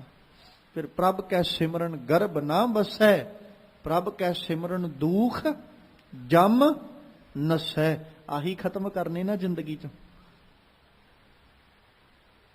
ਗੱਲ ਤੇ ਦੁੱਖ ਮੁਕਾਉਣ ਦੀ ਹੈ ਤੇ ਬੜਾ ਸੌਖਾ ਜਿਹਾ ਤਰੀਕਾ ਸਤਿਗੁਰੂ ਅਰਜਨ ਸਾਹਿਬ ਕਹਿੰਦੇ, ਪ੍ਰਭ ਕੈ ਸਿਮਰਨ ਦੁਖ ਜਮ ਨਸੈ। ਮੌਤ ਦਾ ਡਰ ਤੱਕ ਮੁੱਕ ਜਾਂਦਾ, ਕਿਤੇ ਰੱਬੀ ਯਾਦ ਚ ਜੁੜ ਤੇ ਸਹੀ। ਔਰ ਅੱਜ ਸਤਿਗੁਰੂ ਪਾਤਸ਼ਾਹ ਨੇ ਆਖਿਆ, ਕਹਿੰਦੇ ਦੁੱਖ ਵਿਸਾਰਨ ਸ਼ਬਦ ਹੈ। ਦੁੱਖ ਕੀ ਹੈ? ਸ਼ਬਦ। ਹੁਣ ਇਹਦੇ ਅਰਥ ਆਪਾਂ ਸ਼ਬਦ ਨੂੰ ਜਦੋਂ ਅਸੀਂ ਭੁਲਾਤਾ ਉਦੋਂ ਦੁੱਖ। ਹੁਣ ਇਹਦੇ ਅਰਥ ਦੂਜੇ ਤਰੀਕੇ ਨਾਲ। ਦੁੱਖ ਵਿਸਾਰਨ, ਦੁੱਖਾਂ ਨੂੰ ਵਿਸਾਰਨ ਲਈ ਸ਼ਬਦ ਹੈ। ਸ਼ਬਦ ਦਾ ਸਹਾਰਾ ਲੈ ਲਾਂਗੇ ਤੇ ਦੁੱਖ ਵਿਸਰ ਜਾਣਗੇ। ਪਰ ਵਿਸਰਨਗੇ ਉਹਨਾਂ ਦੀ ਜ਼ਿੰਦਗੀ ਚੋਂ ਜੇ ਮਨ ਵਸਾਏ ਕੋਏ, ਜਿਹੜੇ ਆਪਣੇ ਮਨ 'ਚ ਵਸਾ ਲੈਣਗੇ ਉਹਨਾਂ ਦੀ ਜ਼ਿੰਦਗੀ 'ਚ ਦੁੱਖ ਵਿਸਰ ਜਾਣਗੇ। ਉਹਨਾਂ ਦੀ ਜ਼ਿੰਦਗੀ 'ਚੋਂ ਦੁੱਖ ਮੁੱਕ ਜਾਣਗੇ ਜਿਨ੍ਹਾਂ ਨੇ ਆਪਣੇ ਮਨ ਦੇ ਵਿੱਚ ਗੁਰੂ ਕੇ ਸ਼ਬਦ ਨੂੰ ਵਸਾ ਲਿਆ। ਗੁਰ ਕਿਰਪਾ ਤੇ ਮਨ ਵਸੈ, ਕਰਮ ਪ੍ਰਾਪਤ ਹੋਏ। ਪਰ ਨਾਲ ਫਿਰ ਇੱਕ ਫੈਸਲਾ ਹੋਰ ਦਿੱਤਾ ਗੁਰੂ ਅਮਰਦਾਸ ਪਾਤਸ਼ਾਹ ਜੀ ਨੇ, ਕਿਉਂਕਿ ਨਾ ਇਨਸਾਨ ਇੰਨਾ ਦੁਖੀ ਹੋ ਚੁੱਕਾ, ਇਹਨੂੰ ਕੋਈ ਇਹ ਕਹਿ ਦੇ ਨਾ ਵੀ ਤੈਨੂੰ ਸੱਜਣਾ ਜੇ ਤੂੰ ਦਿਨੇ ਰਾਤ ਸਵਾਹ ਖਾਵੇਂ ਤੇ ਤੈਨੂੰ ਸੁੱਖ ਮਿਲੇਗਾ, ਤੇ ਇਹ ਪਿੱਛੇ ਨਹੀਂ ਹਟੇਗਾ, ਸਵਾਹ ਤੱਕ ਖਾਣ ਨੂੰ ਤਿਆਰ ਹੋ ਜਾਂਦਾ। ਆਪਣੀ ਜ਼ਿੰਦਗੀ ਤੋਂ ਦੁਖੀ ਇੰਨਾ ਹੈ। ਮੈਂ ਇਹ ਪੱਖ ਬੇਨਤੀ ਤਾਂ ਕਰ ਰਿਹਾ, ਸਿਰਫ ਇੱਕ ਉਦਾਹਰਣ ਦਿੱਤੀ ਹੈ, ਕਿਉਂਕਿ ਇਨਸਾਨ ਜ਼ਿੰਦਗੀ ਤੋਂ ਇੰਨਾ ਦੁਖੀ ਹੈ ਕਿ ਇਹਨੂੰ ਸੁੱਖ ਵਾਸਤੇ ਜੋ ਕਰਨ ਨੂੰ ਕਹਿ ਦਿਆਂਗੇ ਨਾ, ਇਹ ਕਰਨ ਨੂੰ ਤਿਆਰ ਹੈ। ਜੀ ਮੈਂ ਕਰਨ ਨੂੰ ਤਿਆਰ ਹਾਂ, ਤੁਸੀਂ ਜੋ ਮਰਜ਼ੀ ਕਹਿ ਦਿਓ। ਹੁਣ ਮਾਲਕ ਨੇ ਇਹ ਫੈਸਲਾ ਦਿੱਤਾ ਵੀ ਤੇਰੀ ਜ਼ਿੰਦਗੀ 'ਚ ਦੁੱਖ ਖਤਮ ਹੋ ਜਾਣਗੇ ਜੇ ਤੂੰ ਆਪਣੀ ਜ਼ਿੰਦਗੀ 'ਚ ਸ਼ਬਦ ਵਸਾ ਲਏ। ਹੁਣ ਇਹ ਤਿਆਰ ਹੋ ਗਿਆ ਸ਼ਬਦ ਵਸਾਉਣ ਨੂੰ। ਜੀ ਠੀਕ ਹੈ, ਮੈਂ ਤਿਆਰ ਹਾਂ ਸ਼ਬਦ ਵਸਾਉਣ ਨੂੰ। ਮਾਲਕ ਕਹਿੰਦੇ ਅਗਲੀ ਕੰਡੀਸ਼ਨ ਤੇ ਸੁਣ ਲਾ ਪਹਿਲੋਂ, ਸ਼ਬਦ ਵੀ ਐਵੇਂ ਨਹੀਂ ਹਿਰਦੇ 'ਚ ਵਸ ਜਾਂਦਾ। ਉਹਨੂੰ ਵਸਾਉਣ ਦੇ ਲਈ ਵੀ ਰਹਿਮਤ ਚਾਹੀਦੀ ਹੈ, ਉਹ ਹਿਰਦੇ 'ਚ ਵਸਾਉਣ ਲਈ ਵੀ ਕਿਰਪਾ ਚਾਹੀਦੀ ਹੈ। ਤੇ ਜਿੱਦਣ ਕਿਰਪਾ ਦਾ ਪਾਤਰ ਬਣੇਗਾ ਸੱਜਣਾ ਸ਼ਬਦ, ਤੇ ਉਦਣ ਹਿਰਦੇ 'ਚ ਵਸਣਾ। ਉਦੋਂ ਪਹਿਲੋਂ ਲਾਲਾ ਜਿੰਨਾ ਕੁ ਜ਼ੋਰ ਲੱਗਦਾ ਤੇਰੇ ਕੋਲੋਂ। ਫਿਰ ਮਾਲਕ ਨੇ ਬਕਾਇਦਾ ਆਖਿਆ, ਕਹਿੰਦੇ ਗੁਰ ਕਿਰਪਾ ਤੇ ਮਨ ਵਸੈ। ਮਨ ਦੇ ਨੰਨੇ ਨੂੰ ਫਿਰ ਸਿਹਾਰੀ, ਮਨ ਵਿੱਚ ਸ਼ਬਦ ਉਦੋਂ ਵਸਦਾ ਜਦੋਂ ਗੁਰ ਕਿਰਪਾ, ਗੁਰੂ ਕਿਰਪਾ ਕਰੇ। ਤੇ ਕਿਰਪਾ ਐਵੇਂ ਨਹੀਂ ਹੁੰਦੀ, ਕਰਮ ਪ੍ਰਾਪਤ ਹੋਏ। ਜਦੋਂ ਕਰਮ ਹੋਣ ਨਾ ਚੰਗੇ, ਬਖਸ਼ਿਸ਼ ਫਿਰ ਮਿਲਿਆ ਕਰਦੀ ਹੈ। ਤੇਰੇ ਕਰਮ ਚੰਗੇ ਨਾ ਹੋਣ ਤੇ ਤੂੰ ਆਖੇ ਮੈਂ ਬਖਸ਼ਿਸ਼ ਦਾ ਪਾਤਰ ਬਣ ਜਾ। ਇੱਕ ਸਤਿਗੁਰੂ ਪਾਤਸ਼ਾਹ ਜੀ ਦੀ ਪਾਵਨ ਬਾਣੀ ਦਾ ਸ਼ਬਦ, ਮਲਕ ਪਾਤਸ਼ਾਹ ਉੱਥੇ ਬਾਤ ਤੇ ਸਤਿਗੁਰੂ ਜੀ ਨੇ ਹਾਸਲ ਸ਼ਬਦ ਨੂੰ ਕਰਨ ਦੀ ਕੀਤੀ ਕਿ ਅਸੀਂ ਕਿਵੇਂ ਹਾਸਲ ਕਰਨਾ ਤੇ ਕਿਰਪਾ ਦੇ ਪਾਤਰ ਕਿਵੇਂ ਬਣਨਾ। ਤੇ ਉਹ ਸ਼ਬਦ ਆਪ ਦੀਆਂ ਰਸਨਾਵਾਂ ਤੇ ਰਹਿੰਦਾ, ਕਈ ਵਾਰ ਆਪ ਸੰਗਤ ਨੇ ਹੁਕਮ ਰੂਪ ਵਿੱਚ ਸਰਵਣ ਵੀ ਕੀਤਾ।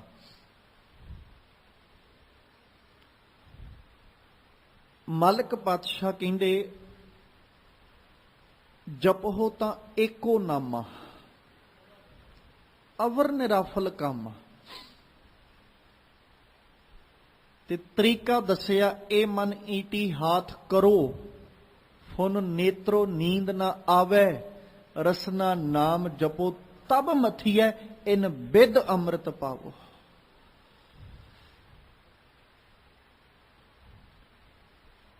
ਸੁਖ ਤੇ ਤਾਂ ਹੀ ਆਏਗਾ ਨਾ ਜੇ ਮਨ 'ਚ ਸ਼ਬਦ ਵਸੇਗਾ। ਤੇ ਆ ਸ਼ਬਦ ਵਸਾਉਣ ਦਾ ਤਰੀਕਾ ਹੈ, ਜਪ ਮਨ ਸਤਨਾਮ, ਸਦਾ ਸਤਨਾਮ। ਜਦੋਂ ਜਪੇਗਾ ਨਾ ਤੇ ਕੀ ਹੋਏਗਾ? ਹਲਤ ਪਲਤ ਮੁਖ ਉਜਲ ਹੋਈ ਹੈ। ਤੂੰ ਦੁਨੀਆ 'ਚ ਆਪਣਾ ਮੂੰਹ ਲਕੋ ਲਕੋ ਕੇ ਤੁਰਿਆ ਫਿਰਦਾ, ਕਿਤੇ ਮੇਰਾ ਪਾਜ ਨਾ ਉਗੜ ਜਾਏ। ਸਤਿਗੁਰੂ ਕਹਿੰਦੇ ਬੇਖੌਫ ਹੋ ਜਾਈਂ ਜਿੱਦਣ ਮਨ 'ਚ ਸ਼ਬਦ ਵਸ ਜਾਏਗਾ, ਕਿਉਂਕਿ ਉਹ ਲੋਕ ਤੇ ਪਰਲੋਕ ਸਾਰੀਆਂ ਥਾਵਾਂ ਤੇ ਉਜਵਲ ਮੁਖ ਵਾਲਾ ਬਣਾ ਦਿੰਦਾ। ਪਰ ਨਾਲ ਕੰਡੀਸ਼ਨ ਰੱਖੀ, ਨਿਤ ਧਿਆਈਐ ਹਰ ਪੁਰਖ ਨਿਰੰਜਨ।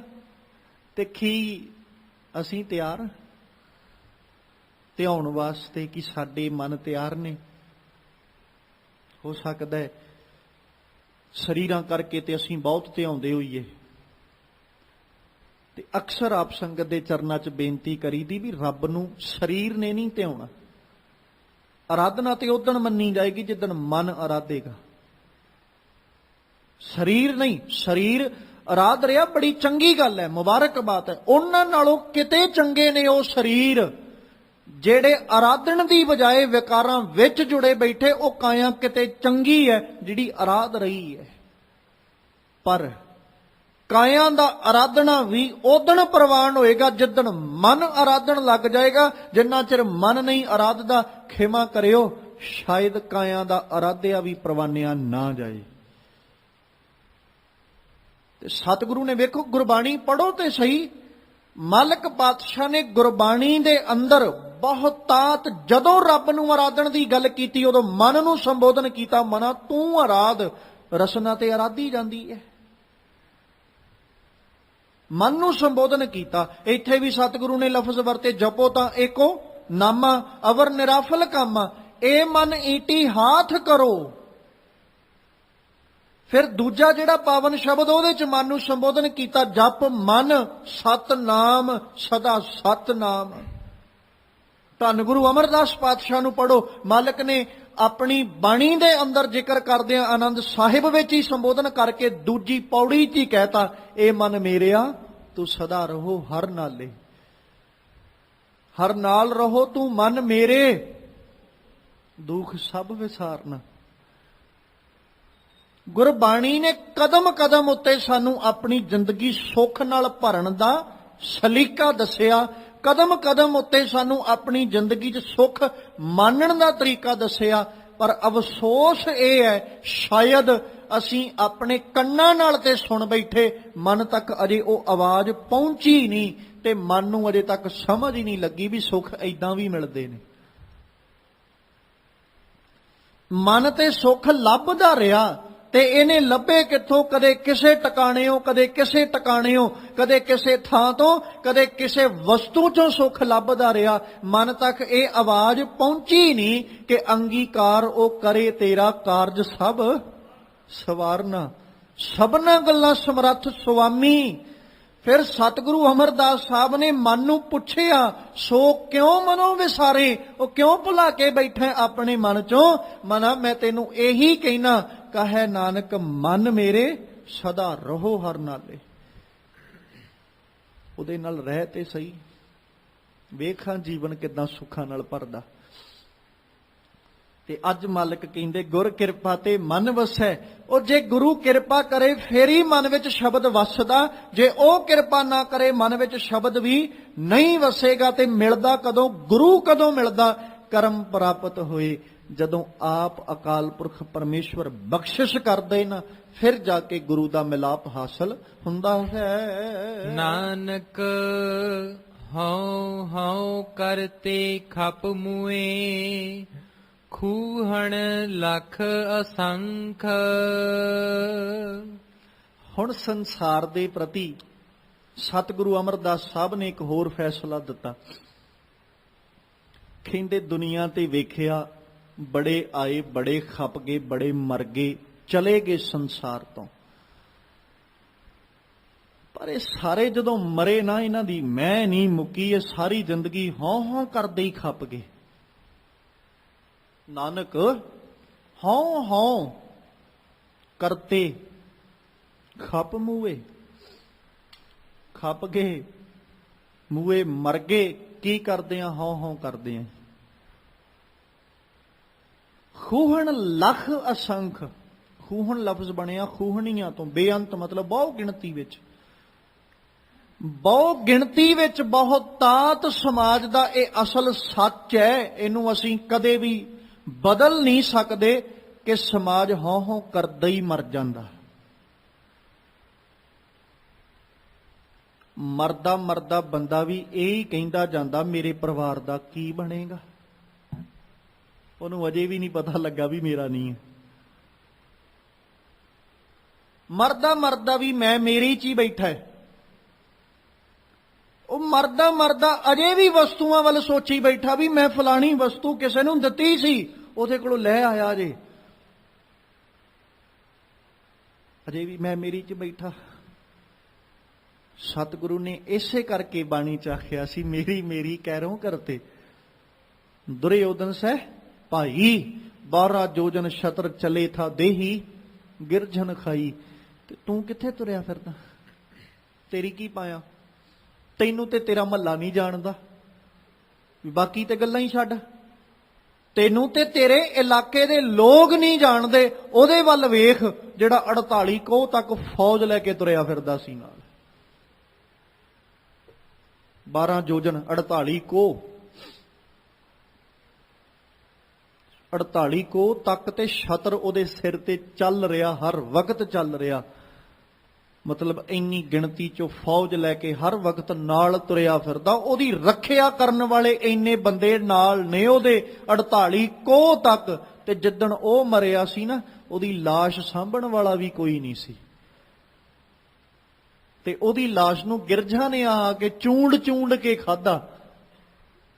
ਕਦੇ ਕੋਈ ਬੋਟੀ ਤੋੜ ਕੇ ਕਿਸੇ ਪਾਸੇ ਉੱਡਿਆ ਜਾ ਰਿਹਾ, ਕੋਈ ਬੋਟੀ ਮਾਸ ਦੀ ਤੋੜ ਕੇ ਕਿਸੇ ਪਾਸੇ ਉੱਡਿਆ ਜਾ ਰਿਹਾ। ਸਾਰੀ ਜ਼ਿੰਦਗੀ ਉਹਨੇ ਮੈਂ ਮੇਰੀ ਕੀਤੀ। ਤੇ ਤੂੰ ਕਿੱਥੇ ਬੈਠਾ? ਉਹ ਵੀ ਇਹੀ ਕਹਿੰਦਾ ਸੀ ਨਾ ਮੇਰਾ ਰਾਜ, ਮੇਰੇ ਨਾਲੋਂ ਵੱਡਾ ਰਾਜਾ ਕਿੱਥੇ, ਮੇਰੇ ਨਾਲੋਂ ਵੱਡਾ ਸੰਸਾਰ ਤੇ ਆਇਆ ਹੀ ਕੋਈ ਨਹੀਂ, ਮੈਂ ਬਾਦਸ਼ਾਹ ਸੰਸਾਰ ਦਾ। ਜਿੱਦਣ ਮਰਿਆ ਉਦਣ ਗਿਰਜਾਂ ਨੇ ਖਾਧਾ, ਲਾਸ਼ ਸਾਂਭਣ ਵਾਲਾ ਵੀ ਕੋਈ ਨਾ ਆਇਆ। 1 ਲੱਖ ਪੂਤ 1.25 ਲੱਖ ਨਾਤੀ, ਇਹ ਰਾਵਣ ਕਰ ਦੀਆ ਨਾ ਬਾਤੀ, ਦੀਵਾ ਬਾਲਣ ਵਾਲਾ ਵੀ ਕੋਈ ਨਹੀਂ ਆਇਆ। ਤੇ ਫਿਰ ਕਾਹਦੀ ਮੈਂ ਤੇ ਮੇਰੀ? ਧੰਨ ਗੁਰੂ ਅਮਰਦਾਸ ਕਹਿੰਦੇ ਸੰਸਾਰ ਹਉ ਹਉ ਕਰਦਾ ਹੋਇਆ ਖਪੀ ਜਾਂਦਾ, ਮਰੀ ਜਾਂਦਾ। ਇਹਨਾਂ ਦੀ ਹਉ ਤੇ ਅਜੇ ਤੱਕ ਨਹੀਂ ਮੁੱਕੀ। ਅਜੇ ਵੀ ਮੈਂ ਦੇ ਵਿੱਚ ਬੈਠਾ ਸੰਸਾਰ। ਜਦ ਕਿ ਸਾਹਮਣੇ ਇੰਨਾ ਕੁਝ ਹੁੰਦਿਆਂ ਵੇਖ ਲਿਆ ਆਪਣੀਆਂ ਅੱਖਾਂ ਨਾਲ ਕਿ ਬੜੇ ਸੰਸਾਰ ਤੇ ਆਏ, ਮੇਰੀਆਂ ਅੱਖਾਂ ਸਾਹਮਣੇ ਸੰਸਾਰ ਤੋਂ ਜਾਂਦੇ ਵੀ ਰਹੇ। ਜੇ ਅਸੀਂ ਆਪਣੇ ਆਸ-ਪਾਸ ਦੀ ਹੀ ਗੱਲ ਕਰ ਲਈਏ ਨਾ, ਬਹੁ ਗਿਣਤੀ 'ਚ ਅਸੀਂ ਆਪਣੀਆਂ ਅੱਖਾਂ ਨਾਲ ਆਪਣੇ ਆਸ-ਪਾਸ ਦੇ ਜਾਂਦੇ ਵੇਖ ਲਏ। ਉਹ ਵੀ ਮੈਂ ਮੇਰੀ ਕਰਦੇ ਹੀ ਗਏ। ਤੇ ਜੇ ਉਹ ਮੈਂ ਮੇਰੀ ਕਰਦਿਆਂ ਖਪ ਗਏ, ਉਹਨਾਂ ਨੂੰ ਕੁਝ ਨਹੀਂ ਮਿਲਿਆ, ਤੇ ਇੰਨੀ ਕਿਤੇ ਕਾਮਨ ਸੈਂਸ ਸਾਡੇ ਮਨ ਨੂੰ ਅਜੇ ਤੱਕ ਆ ਜਾਣੀ ਚਾਹੀਦੀ ਸੀ। ਮਨਾ ਹੈ ਤੇ ਤੂੰ ਵੀ ਉਹਨਾਂ ਵਰਗਾ ਹੀ ਹੈ। ਆਪਾਂ ਸੰਸਾਰਿਕ ਤੌਰ ਤੇ ਵੇਖੀਏ, ਕਿਸੇ ਬੰਦੇ ਨੂੰ ਇੱਕ ਜਗ੍ਹਾ ਤੋਂ ਠੋਕਰ ਲੱਗਦੀ ਵੇਖ ਲਈਏ ਨਾ, ਦੂਜਾ ਬੰਦਾ ਉਹਨੂੰ ਵੇਖ ਕੇ ਸਮਝ ਜਾਂਦਾ ਵੀ ਉੱਥੋਂ ਕੁਝ ਨਹੀਂ ਮਿਲਣਾ, ਹੈ ਖਾਲੀ ਠੋਕਰ ਹੀ ਹੈ ਉੱਥੇ। ਐਡੀ ਕਾਮਨ ਸੈਂਸ ਬੰਦੇ ਦੀ ਸੰਸਾਰਕ ਤੌਰ ਤੇ ਕੰਮ ਕਰਦੀ। ਤੇ ਜੇ ਕਿਤੇ ਕੰਮ ਨਾ ਕਰੇ, ਦੂਜੇ ਨੂੰ ਕਹਿੰਦਾ ਆਖਦਾ ਵੀ ਤੇਰੇ ਕੋਲ ਕਾਮਨ ਸੈਂਸ ਨਹੀਂ, ਤੈਨੂੰ ਸਮਝ ਨਹੀਂ ਸੀ ਲੱਗੀ ਵੀ ਉੱਥੋਂ ਕੁਝ ਨਹੀਂ ਮਿਲਣਾ। ਤੇ ਸੱਜਣਾ ਫਿਰ ਮਨ ਨੂੰ ਤੇ ਤੇਰੇ ਨੂੰ ਅਜੇ ਤੱਕ ਪਤਾ ਨਹੀਂ ਲੱਗਾ ਵੀ ਦੁਨੀਆ ਤੋਂ ਕੋਈ ਕੁਝ ਨਹੀਂ ਲੈ ਕੇ ਗਿਆ। ਤੇਰੀ ਕਾਮਨ ਸੈਂਸ ਕਿੱਥੇ ਹੈ? ਤੈਨੂੰ ਤੇਰੇ ਤੱਕ ਸਮਝ ਨਹੀਂ ਲੱਗੀ। ਸਤਿਗੁਰੂ ਪਾਤਸ਼ਾਹ ਦੀ ਬਾਣੀ ਪੜ੍ਹੋ। ਮਲਕ ਗੁਰੂ ਸਾਹਿਬ ਨੇ ਜਿੱਥੇ ਬਾਣੀ 'ਚ ਸੰਬੋਧਨ ਕੀਤਾ ਨਾ, ਬਾਬਾ ਫਰੀਦ ਜੀ ਨੇ ਇੱਕ ਸਵਾਲ ਕੀਤਾ ਬੰਦੇ ਕੋਲੋਂ ਜਿਹੜਾ ਅਪਨੱਤ 'ਚ ਫਸਿਆ ਬੈਠਾ, ਤੇ ਉਹਨੂੰ ਸਵਾਲ ਕਰਦਿਆਂ ਪਤਾ ਕੀ ਕਹਿੰਦੇ, ਕਿੱਥੇ ਤੈਂਡੇ ਮਾਪਿਆ, ਜਿੰਨੀ ਤੂੰ ਜਣੇ ਉਹੇ, ਤੈਂ ਪਾਸੋਂ ਓਏ ਲੱਦ ਗਏ, ਤੂੰ ਅਜੇ ਨਾ ਪਤੀਣੇ ਉਹੇ। ਤੇਰੇ ਮਾਂ-ਬਾਪ ਕਿੱਥੇ ਨੇ ਤੈਨੂੰ ਪਤਾ? ਤੇ ਉਹਨਾਂ ਨੇ ਸਾਰੀ ਜ਼ਿੰਦਗੀ ਕੀ ਕੀਤਾ? ਔਲਾਦ ਲਈ, ਵੀ ਸਾਡੇ ਬੱਚੇ ਲਈ ਅਸੀਂ ਜੋੜ ਲਈਏ, ਤੇ ਉਹ ਆਪਣੇ ਲਈ ਕਿੰਨਾ ਕੁ ਲੈ ਗਏ? ਤੇਰੇ ਕੋਲੋਂ ਹੀ ਗਏ ਨੇ, ਤੂੰ ਆਪਣੇ ਹੱਥੀਂ ਉਹਨਾਂ ਦਾ ਸੇਵਾ ਬਾਲ ਕੇ ਆਇਆ, ਆਪਣੇ ਹੱਥੀਂ ਉਹਨਾਂ ਦੀ ਚਿਖਾ ਚਿਣ ਕੇ ਤੂੰ ਅੱਗ ਲਾਂਬੂ ਲਾ ਕੇ ਆਇਆ, ਫਿਰ ਤੂੰ ਉਹਨਾਂ ਦਾ ਸਾਰਾ ਅੰਗੀਠਾ ਇਕੱਠਾ ਵੀ ਕਰਕੇ ਫਿਰ ਜਲ ਪ੍ਰਵਾਹ ਵੀ ਕਰਕੇ ਆਇਆ। ਤੈਂ ਪਾਸੋਂ ਇਹ ਲੱਦ ਗਏ, ਤੇਰੇ ਕੋਲੋਂ ਹੀ ਗਏ ਨੇ, ਤੂੰ ਅਜੇ ਨਾ ਪਤੀਣੇ ਹੋਏ, ਤੈਨੂੰ ਅਜੇ ਵੀ ਕਿਸੇ ਪ੍ਰਕਾਰ ਸਮਝ ਨਹੀਂ ਲੱਗ ਰਹੀ, ਤੇਰਾ ਮਨ ਅਜੇ ਵੀ ਪਤੀਜ ਨਹੀਂ ਰਿਹਾ, ਅਜੇ ਵੀ ਸੰਸਾਰ ਕਿੱਥੇ ਬੈਠਾ ਹਉ ਹਉ ਕਰਤੇ ਖਪ ਮੂਏ, ਖੂਹਣ ਲੱਖ ਅਸੰਖ ਬਹੁ ਗਿਣਤੀ ਵਿੱਚ। ਧੰਨ ਗੁਰੂ ਅਮਰਦਾਸ ਜੀ ਕਹਿੰਦੇ ਸੰਸਾਰ ਖਪ ਰਿਹਾ, ਮਰ ਰਿਹਾ, ਤੇ ਸੰਸਾਰ ਦੇ ਮਰਨ ਤੇ ਖਪਣ ਦਾ ਕਾਰਨ ਹੈ ਇਹਨਾਂ ਦੀ ਆਪਣੀ ਅਪਣੱਤ। ਇਹ ਅਜੇ ਵੀ ਹਉ 'ਚ ਬੈਠੇ ਨੇ, ਤੇ ਜਿਹੜਾ ਹਉ ਵਿੱਚ ਬੈਠਾ ਉਹ ਅੱਜ ਵੀ ਸੜਿਆ ਤੇ ਉਹ ਕੱਲ ਵੀ ਸੜਿਆ, ਉਹ ਕਦੇ ਬਚੇਗਾ ਨਹੀਂ, ਕਿਉਂਕਿ ਮੈਂ ਦੀ ਅੱਗ ਹੀ ਇੰਨੀ ਭਿਅੰਕਰ ਹੈ, ਜਿੱਥੇ ਲੱਗ ਜਾਏ ਨਾ ਆਪਣਾ ਆਪਾ ਤੇ ਸੜਦਾ ਹੀ ਸੜਦਾ, ਨਾਲ ਪਤਾ ਨਹੀਂ ਕਿੰਨਿਆਂ ਨੂੰ ਲੈ ਕੇ ਸੜਦਾ ਹੈ। ਵੇਖੋ ਹਾਂ, ਜਿਹਦੇ ਮਨ 'ਚ ਹੰਕਾਰ ਦੀ ਅੱਗ ਲੱਗੀ, ਉਹਦੀ ਮਾੜੀ ਜੀ ਠੇਸ ਲਾ ਕੇ ਵੇਖੋ ਕੀ ਬਣਦਾ। ਜਿਹਦੇ ਅੰਦਰ ਹੰਕਾਰ ਦੇ ਭਾਂਬੜ ਬਲਦੇ ਨੇ, ਉਹਨੂੰ ਮਾੜੀ ਜੀ ਠੋਕਰ ਲਾ ਕੇ ਵੇਖੋ, ਨਾ ਆਪ ਸੜਿਆ ਤੇ ਨਾ ਤੁਹਾਨੂੰ ਸਾੜਿਆ, ਤੇ ਜਿਵੇਂ ਮਰਜ਼ੀ ਸਮਾਜ ਤੇ ਕਰ ਲਿਓ। ਇੱਕ ਬੰਦਾ ਹੰਕਾਰ ਨਾਲ ਭਰਿਆ ਪਿਆ, ਉਹਨੂੰ ਰਤਾ ਮਾਤਰ ਠੋਕਰ ਲਾ ਕੇ ਵੇਖੋ, ਉਹ ਤੁਹਾਨੂੰ ਸਾੜਨ ਤੱਕ ਆ ਜਾਏਗਾ। ਤੇ ਤੂੰ ਕੌਣ ਹੁੰਦਾ ਮੈਨੂੰ ਮਾੜਾ ਕਹਿਣ ਵਾਲਾ? ਇਹ ਅਪਣਾਤੀ ਹੈ, ਮੈਂ ਮੇਰੀ ਹੈ, ਹਉ ਹੀ ਹੈ, ਵੀ ਤੂੰ ਮੈਨੂੰ ਕਿੰਨਾ ਕੁ ਤੂੰ ਨਿੱਕਾ ਸਮਝਿਆ, ਮੈਂ ਬਹੁਤ ਵੱਡਾ, ਮੇਰੀ ਤਾਕਤ ਬਹੁਤ ਦੂਰ ਹੈ, ਮੇਰੀ ਪਹੁੰਚ ਬੜੀ ਦੂਰ ਤੱਕ ਹੈ, ਤੇ ਤੂੰ ਮੈਨੂੰ ਤੁੱਛ ਮਾਤਰ ਵੀ ਨਹੀਂ ਜਾਣਿਆ। ਉਸੇ ਵਕਤ ਮਰਨ ਤੱਕ ਉਤਰੇ ਆਉਂਦਾ, ਸਿਰਫ ਇਸੇ ਕਰਕੇ ਕਿਉਂਕਿ ਅਪਣੱਤ ਨੂੰ ਠੋਕਰ ਵੱਜੀ, ਹਉਮੈ ਨੂੰ ਪੱਠੇ ਨਹੀਂ ਪਏ, ਹਉਮੈ ਨੂੰ ਠੇਸ ਲੱਗੀ। ਤੇ ਜਿੱਥੇ ਹਉਮੈ ਨੂੰ ਠੇਸ ਲੱਗ ਜਾਏ, ਉੱਥੇ ਵੱਡੇ ਤੋਂ ਵੱਡੇ ਝਗੜੇ ਖੜੇ ਹੋ ਜਾਂਦੇ, ਕਿਉਂਕਿ ਹੰਕਾਰ ਨੂੰ ਠੋਕਰ ਵੱਜੀ ਹੈ। ਬਾਬੇ ਨਾਨਕ ਨੂੰ ਪੜ੍ਹੋ, ਧੰਨ ਗੁਰੂ ਨਾਨਕ ਦੇਵ ਪਾਤਸ਼ਾਹ ਦਾ ਇਤਿਹਾਸ। 40 ਦਿਨ ਬੰਦਾ ਚਲੀਏ ਕੱਟਣ ਵਾਸਤੇ ਗੁਫਾ 'ਚ ਬੈਠਾ, ਮੈਂ ਕੁਛ ਨਹੀਂ ਖਾਣਾ, ਵਰਤ ਰੱਖਾਂਗਾ 40 ਦਿਨ। ਧੰਨ ਗੁਰੂ ਨਾਨਕ ਸਾਹਿਬ ਆਏ, ਲੋਕ ਢੋਲ ਲੈ ਕੇ ਉਹਦਾ ਸਵਾਗਤ ਕਰਨ ਲਈ ਖੜੋਤੇ, ਵੀ ਇਹਨੇ ਬਾਹਰ ਨਿਕਲਣਾ 40 ਦਿਨਾਂ ਬਾਅਦ ਗੁਫਾ ਦੇ ਵਿੱਚੋਂ। ਸਤਿਗੁਰੂ ਪਾਤਸ਼ਾਹ ਕਹਿੰਦੇ ਵੀ ਤੁਸੀਂ ਕਹਿੰਦੇ ਹੋ ਇਹਨੇ ਖਾਧਾ ਕੁਛ ਨਹੀਂ, ਮੈਂ ਕਹਿੰਦਾ ਰੋਜ਼ ਖਾਂਦਾ ਰਿਹਾ। ਤੇ ਉਹ ਕਹਿੰਦੇ ਜੀ ਅਸੀਂ ਵੇਖਿਆ, ਖੁਦ ਵੇਖਿਆ, ਅੰਦਰ ਕੁਛ ਵੀ ਨਹੀਂ ਗਿਆ। ਸਤਿਗੁਰੂ ਕਹਿੰਦੇ ਵੀ ਮੈਂ ਹੁਣੇ ਸਾਬਤ ਕਰ ਸਕਦਾ ਵੀ ਇਹਨੇ ਬਹੁਤ ਕੁਝ ਖਾਧਾ। ਕਹਿੰਦੇ ਜੀ ਸਾਬਤ ਕਰ ਦਿਓ, ਤੁਸੀਂ ਜੋ ਕਹੋਗੇ ਅਸੀਂ ਉਹ ਕਰਾਂਗੇ, ਪਰ ਜੇ ਤੁਸੀਂ ਸਾਬਤ ਨਾ ਕਰ ਸਕੇ ਫਿਰ ਤੁਹਾਨੂੰ ਸਾਡੀ ਬਾਤ ਮੰਨਣੀ ਪਏਗੀ। ਸਤਿਗੁਰੂ ਕਹਿੰਦੇ ਠੀਕ ਹੈ। ਮਾਲਕ ਕਹਿੰਦੇ ਆ ਢੋਲ ਸਾਰੇ ਲੈ ਕੇ ਘਰਾਂ ਨੂੰ ਚਲੇ ਜਾਓ, ਕੋਈ ਫੁੱਲਾਂ ਦਾ ਹਾਰ ਨਹੀਂ ਲੈ ਕੇ ਖੜੋਣਾ, ਕੋਈ ਢੋਲ ਨਹੀਂ ਲੈ ਕੇ ਖੜੋਣਾ, ਘਰਾਂ ਨੂੰ ਚਲੇ ਜਾਓ, ਬਸ ਵੇਖੋ ਹੁਣ ਇੱਥੇ ਬਣਦਾ ਕੀ ਹੈ। ਉਹ ਸਾਰੇ ਘਰਾਂ ਨੂੰ ਚਲੇ ਗਏ। 40 ਦਿਨ ਜਿਹਦੇ ਕੰਨਾਂ 'ਚ ਵਾਹ ਵਾਹ ਦੀ ਆਵਾਜ਼ ਪੈਂਦੀ ਰਹੀ, 40ਵੇਂ ਦਿਨ ਜਦੋਂ ਬਾਹਰ ਨਿਕਲਿਆ, ਬਾਹਰ ਕੁਝ ਵੀ ਨਹੀਂ,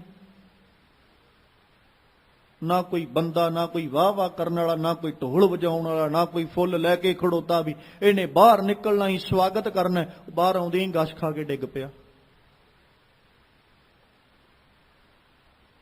ਤੇ ਸਤਿਗੁਰੂ ਪਾਤਸ਼ਾਹ ਨੇ ਆਖਿਆ, ਕਹਿੰਦੇ ਆ ਲਓ ਨਤੀਜਾ, 40 ਦਿਨ ਇਹਨੇ ਬਹੁਤ ਕੁਝ ਖਾਧਾ ਤੇ ਬਚਿਆ ਜੇ, 40ਵੇਂ ਦਿਨ ਨਹੀਂ ਨਾ ਕੁਝ ਮਿਲਿਆ ਤੇ ਅੱਜ ਹੀ ਡਿੱਗ ਪਿਆ। ਹੁਣ ਉਹਨਾਂ ਪੁੱਛਿਆ ਵੀ ਬਾਬਾ ਸਾਨੂੰ ਸਮਝ ਨਹੀਂ ਲੱਗੀ ਵੀ ਇਹਨੇ ਖਾਧਾ ਕੀ ਹੈ। ਗੁਰੂ ਨਾਨਕ ਸਾਹਿਬ ਕਹਿੰਦੇ ਤੁਹਾਡੇ ਜ਼ੁਬਾਨਾਂ ਤੋਂ ਨਿਕਲਦੇ ਬੋਲ ਰੋਜ਼ ਇਹਦੇ ਕੰਨਾਂ 'ਚ ਪੈਂਦੇ ਸੀ ਤੇ ਇਹਨੂੰ ਖੁਰਾਕ ਮਿਲਦੀ ਸੀ। ਕਿਉਂ? ਹੰਕਾਰ ਨੂੰ ਪੱਠੇ ਪੈ ਰਹੇ, ਰੋਜ਼ ਪੱਠੇ ਪੈ ਰਹੇ ਹੰਕਾਰ ਨੂੰ।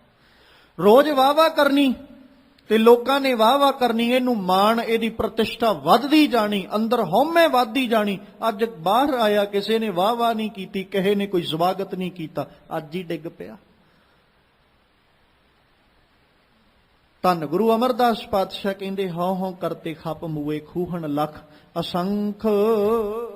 ਸਤਿਗੁਰ ਮਿਲੇ ਸੋ ਉਬਰੇ, ਸਾਚੈ ਸ਼ਬਦ ਅਲੰਖ। ਫਿਰ ਮਾਲਕ ਪਾਤਸ਼ਾਹ ਨੇ ਹਉ ਤੋਂ ਬਚਣ ਦਾ ਤਰੀਕਾ ਵੀ ਦੱਸਿਆ। ਸ਼ਾਇਦ ਪਹਿਲਾਂ ਵੀ ਆਪ ਜੀ ਦੇ ਚਰਨਾਂ 'ਚ ਬੇਨਤੀ ਕੀਤੀ ਸੀ ਕਿ ਵਿਕਾਰਾਂ ਤੋਂ ਬਚਣਾ ਮੁਸ਼ਕਲ ਹੈ, ਪਰ ਕਿਤੇ ਨਾ ਕਿਤੇ ਜਾ ਕੇ ਬੰਦਾ ਵਿਕਾਰਾਂ ਤੇ ਕਾਬੂ ਪਾ ਲੈਂਦਾ, ਚਾਰਾਂ ਤੇ, ਪੰਜਵੇਂ ਨੂੰ ਛੱਡ ਕੇ। ਕਾਮ ਤੇ ਵੀ ਕਾਬੂ ਪਾ ਲਿਆ, ਕ੍ਰੋਧ ਤੇ ਵੀ ਪਾ ਲਿਆ, ਲੋਭ ਤੇ ਵੀ ਪਾ ਲਿਆ ਤੇ ਮੋਹ ਤੇ ਵੀ ਪਾ ਲਿਆ। ਚਾਰ ਵਿਕਾਰਾਂ ਤੇ ਕਾਬੂ ਪਾ ਕੇ ਪੰਜਵਾਂ ਫਿਰ ਪੈਦਾ ਹੁੰਦਾ ਜੀ। ਪੰਜਵਾਂ ਪੈਦਾ ਹੀ ਉਦਣ ਹੋਇਆ ਜਿੱਦਣ ਚਾਰਾਂ ਤੇ ਕਾਬੂ ਪਾਇਆ, ਕਿਉਂਕਿ ਜਿੱਦਣ ਚਾਰਾਂ ਤੇ ਕਾਬੂ ਪਾ ਲਿਆ ਉਦਣ ਇਹਨੇ ਹੰਕਾਰ ਧਾਰਨ ਕਰ ਲਿਆ, ਮੈਂ ਵਿਕਾਰਾਂ ਤੇ ਕਾਬੂ ਪਾ ਲਿਆ। ਜਾਂ ਇਉਂ ਕਹਿ ਲੋ ਕਿ ਪੰਜਵਾਂ ਵਿਕਾਰ ਜਿਹੜਾ ਹੰਕਾਰ ਹੈ, ਇਹ ਪੰਜਵਾਂ ਨਹੀਂ ਹੈ, ਸਭ ਤੋਂ ਵੱਡਾ ਬਲਵਾਨ ਤੇ ਪਹਿਲੇ ਨੰਬਰ ਦੇ ਉੱਤੇ ਹੈ, ਪਰ ਇਹ ਪੈਦਾ ਸਾਰਿਆਂ ਤੋਂ ਬਾਅਦ ਵਿੱਚ ਹੁੰਦਾ ਜੀ। ਹੈ ਬਹੁਤ ਬਲਵਾਨ। ਜਿਵੇਂ ਕਿਸੇ ਵੀ ਪੜਾਅ ਨੂੰ ਪਾਰ ਕਰਨਾ ਹੋਵੇ, ਪਹਿਲੋਂ ਸੌਖਾ ਆਉਂਦਾ, ਫਿਰ ਦੂਜਾ ਉਹਦੇ ਤੋਂ ਡਿਫਿਕਲਟ, ਤੀਜਾ ਉਹਦੇ ਤੋਂ ਮੁਸ਼ਕਲ, ਚੌਥਾ ਉਹਦੇ ਤੋਂ ਔਖਾ, ਪੰਜਵਾਂ ਜਿਹੜਾ ਅਸੀਂ ਸਭ ਤੋਂ ਮੁਸ਼ਕਿਲ ਲੈਵਲ ਕਹਿ ਸਕਦੇ ਹਾਂ ਵੀ ਇਹ ਤੋਂ ਬਾਅਦ ਅੱਗੇ ਫਤਿਹ ਹੈ, ਅੱਗੇ ਜਿੱਤ ਹੈ। ਮਤਲਬ ਹੰਕਾਰ ਸਾਰਿਆਂ ਦਾ ਆਗੂ ਜੇ, ਸੈਨਾਪਤੀ ਕਹਿ ਲੋ, ਜਾਂ ਸਾਰਿਆਂ ਦਾ ਸਰਦਾਰ ਕਹਿ ਲੋ, ਜਾਂ ਹੰਕਾਰ ਨੂੰ ਰਾਜਾ ਕਹਿ ਲੋ। ਇਹ ਬਾਕੀ ਤੇ ਪਿਆਦੇ ਨੇ, ਬਾਕੀ ਤੇ ਸੈਨਿਕ ਨੇ। ਕਾਮ ਵੀ ਸੈਨਿਕ, ਕ੍ਰੋਧ ਵੀ ਸੈਨਿਕ, ਲੋਭ ਵੀ ਸੈਨਿਕ ਹੈ, ਮੋਹ ਵੀ ਇੱਕ ਸਿਪਾਹੀ ਹੈ, ਹੰਕਾਰ ਇੱਕ ਰਾਜਾ ਹੈ। ਕਿਉਂਕਿ ਚਾਰਾਂ ਨੂੰ ਮਾਰਨ ਤੋਂ ਬਾਅਦ ਚ ਤੇ ਪੰਜਵੇਂ ਦਾ ਸਾਹਮਣਾ ਹੁੰਦਾ। ਹੰਕਾਰ ਨਾਲ ਤੇ ਝਗੜਾ ਹੀ ਉਦਣ ਹੁੰਦਾ ਜਿੱਦਣ ਪਹਿਲੋਂ ਚਾਰ ਮਾਰ ਲਈਦੇ ਨੇ। ਤੇ ਇਹਨੇ ਜਦੋਂ ਪੈਦਾ ਹੋਣਾ ਉਦੋਂ ਚੰਗੇ ਕੰਮ ਤੋਂ ਪੈਦਾ ਹੋਣਾ, ਮਾੜੇ ਕੰਮ ਤੋਂ ਕਦੇ ਪੈਦਾ ਨਹੀਂ ਹੋਇਆ। ਚੋਰ ਕਦੇ ਹੰਕਾਰ ਨਹੀਂ ਜੇ ਕਰਦਾ, ਸਾਧ ਬੜਾ ਹੰਕਾਰੀ ਹੈ। ਲੁੱਟਣ ਵਾਲਾ ਕਦੇ ਹੰਕਾਰ ਨਹੀਂ ਕਰਦਾ, ਦਾਨ ਕਰਨ ਵਾਲਾ ਤੇ ਰਤਾ ਮਾਤਰ ਵਸਤੂ ਕੋਲੋਂ ਦੇ ਕੇ ਹੰਕਾਰ ਨਾਲ ਭਰ ਜਾਂਦਾ। ਵੇਖਿਆ ਕਦੇ ਠੱਗ ਨੂੰ ਹੰਕਾਰ ਕਰਦਿਆਂ ਵੀ ਮੇਰੇ ਵਰਗੀ ਠੱਗੀ ਨਹੀਂ ਕੋਈ ਮਾਰ ਸਕਦਾ, ਆਹ ਵੇਖੋ ਮੈਂ ਸੰਸਾਰ ਸਾਰਾ ਲੁੱਟ ਲਿਆ। ਤੇ ਜਿਹੜਾ ਦਾਨ ਕਰਨ ਵਾਲਾ, ਉਹਨੇ ਪਤਾ ਨਹੀਂ ਇੱਕ ਬੰਦੇ ਨੂੰ ਭੋਜਨ ਛਕਾਇਆ ਕਿ ਨਹੀਂ ਛਕਾਇਆ, ਕਿਵੇਂ ਛਾਤੀ ਤੇ ਹੱਥ ਮਾਰ ਮਾਰ ਕਹਿੰਦਾ ਮੈਂ ਦਾਨ ਕੀਤਾ। ਹੰਕਾਰ ਪੈਦਾ ਹੋ ਗਿਆ। ਇਹਨੇ ਜਦੋਂ ਪੈਦਾ ਹੋਣਾ ਚੰਗੇ ਕੰਮ ਚੋਂ ਹੀ ਪੈਦਾ ਹੋਣਾ। ਇਸੇ ਨੂੰ ਕਾਬੂ ਪਾਉਣਾ ਸਭ ਤੋਂ ਔਖਾ ਹੈ। ਜਿਹੜਾ ਇਹਦੇ ਤੇ ਕਾਬੂ ਪਾ ਲੈਂਦਾ ਉਹਦਾ ਮਿਲਾਪ ਅਕਾਲ ਪੁਰਖ ਪਰਮੇਸ਼ਵਰ ਨਾਲ ਹੋ ਜਾਂਦਾ। ਜਾਂ ਇਉਂ ਕਹਿ ਸਕਦੇ ਆ ਕਿ ਆ ਪੰਜ ਜਿਹੜੇ ਨੇ ਨਾ, ਇਹ ਪੰਜ ਰਸਤੇ 'ਚ ਰੁਕਾਵਟਾਂ ਨੇ ਰੱਬ ਤੱਕ ਪਹੁੰਚਦਿਆਂ ਹੋਇਆਂ। ਜਿਨ੍ਹਾਂ ਨੇ ਇਹਨਾਂ ਪੰਜਾਂ ਨੂੰ ਪਾਰ ਕਰ ਲਿਆ ਉਹਦਾ ਜਾ ਕੇ ਮਿਲਾਪ ਹੁੰਦਾ ਅਕਾਲ ਪੁਰਖ ਪਰਮੇਸ਼ਵਰ ਦੇ ਨਾਲ। ਕਿਉਂਕਿ ਸਤਿਗੁਰੂ ਨੇ ਬਾਣੀ 'ਚ ਇੱਕ ਲਫ਼ਜ਼ ਵਰਤਿਆ ਸੀ ਕਿ ਹਉਮੈ ਦੀ ਕੰਧ ਅੰਦਰ ਵਿੱਚ ਖੜੀ ਹੈ, ਮੇਰੇ ਤੇ ਰੱਬ ਦੇ ਵਿੱਚ ਫਰਕ ਸਿਰਫ ਉਸ ਹਉਮੈ ਦੀ ਕੰਧ ਦਾ ਹੈ। ਤੇ ਉਹ ਜਿਹੜੀ ਕੰਧ ਹੈ ਨਾ, ਉਹ ਭਾਂਬੀਰੀ ਕੇ ਪਾਤ ਪਰਦੋ ਬਿਨ ਪੇਖੇ ਦੂਰ ਆਇਓ, ਉਹ ਹੈ ਬੜੀ ਪਤਲੀ ਜੀ ਪਰ ਟੁੱਟਦੀ ਨਹੀਂ ਹੈ। ਦੇਖੋ ਨਾ, ਕਈ ਵਾਰ ਵਸਤੂ ਬੜੀ ਮਜ਼ਬੂਤ ਹੁੰਦੀ ਹੈ, ਉਹਨੂੰ ਤੋੜੀਏ ਤਾਂ ਮਿੰਟ 'ਚ ਟੁੱਟ ਜਾਂਦੀ। ਤੇ ਇੱਕ ਵਸਤੂ ਬੜੀ ਪਤਲੀ ਹੁੰਦੀ ਹੈ, ਉਹ ਇੰਨੀ ਕੁ ਫਲੈਕਸੀਬਲ ਹੈ, ਇੰਨੀ ਕੁ ਜ਼ਿਆਦਾ ਸੌਫਟ ਹੈ, ਉਹਨੂੰ ਅਸੀਂ ਤੋੜਨ ਦਾ ਜਿੰਨਾ ਮਰਜ਼ੀ ਯਤਨ ਕਰ ਲਈਏ, ਉਹ ਛੇਤੀ ਟੁੱਟਦੀ ਨਹੀਂ ਹੈ। ਤੇ ਆ ਜਿਹੜੀ ਹਉ ਭੀਤ ਭਇਓ ਹੈ ਬੀਚੋ, ਆ ਜਿਹੜੀ ਹਉਮੈ ਦੀ ਭੀਤ ਵਿੱਚ ਖੜੋਤੀ ਹੈ ਨਾ, ਇਹ ਬੜੀ ਫਲੈਕਸੀਬਲ ਹੈ। ਇਹ ਪਤਾ ਹੀ ਨਹੀਂ ਲੱਗਦਾ ਬੰਦੇ ਨੂੰ ਵੀ ਮੈਂ ਹੰਕਾਰ ਕਰ ਰਿਹਾ। ਇੰਨੀ ਕੁ ਫਲੈਕਸੀਬਲ ਹੈ ਕਿ ਬੰਦਾ ਹੰਕਾਰ ਨਾਲ ਭਰਿਆ ਬੈਠਾ, ਪਰ ਜਿਹੜਾ ਹੰਕਾਰ ਨਾਲ ਭਰਿਆ ਹੋਇਆ ਉਹਨੂੰ ਪਤਾ ਨਹੀਂ ਲੱਗਦਾ ਵੀ ਮੈਂ ਹੰਕਾਰੀ ਹਾਂ। ਟੁੱਟਦੀ ਨਹੀਂ ਹੈ ਛੇਤੀ। ਤੇ ਜਿਹੜਾ ਤੋੜ ਲੈਂਦਾ ਉਹ ਜਾ ਕੇ ਰੱਬ ਨਾਲ ਗਲਵੱਕੜੀ ਪਾਉਂਦਾ। ਸਤਿਗੁਰੂ ਪਾਤਸ਼ਾਹ ਕਹਿੰਦੇ ਵੀ ਇਹਨੂੰ ਤੋੜਨ ਦਾ ਇੱਕੋ ਤਰੀਕਾ, ਕੋਈ ਦੂਜਾ ਨਹੀਂ। ਤੇ ਉਹ ਤਰੀਕਾ ਕੀ ਹੈ? ਸਤਿਗੁਰ ਮਿਲੇ ਸੋ ਉਬਰੇ। ਜਿਹਨੂੰ ਗੁਰੂ ਦਾ ਮਿਲਾਪ ਹੁੰਦਾ ਹੈ ਨਾ, ਉਹੀ ਇਸ ਹਉਮੈ ਦੇ ਖੂਹ ਚੋਂ ਬਾਹਰ ਨਿਕਲਦਾ। ਮਤਲਬ ਉਹੀ ਮੈਂ ਮੇਰੀ ਤੇ ਆਪਣੱਤ ਚੋਂ ਆਪਣਾ ਆਪਾ ਬਚਾ ਸਕਦਾ।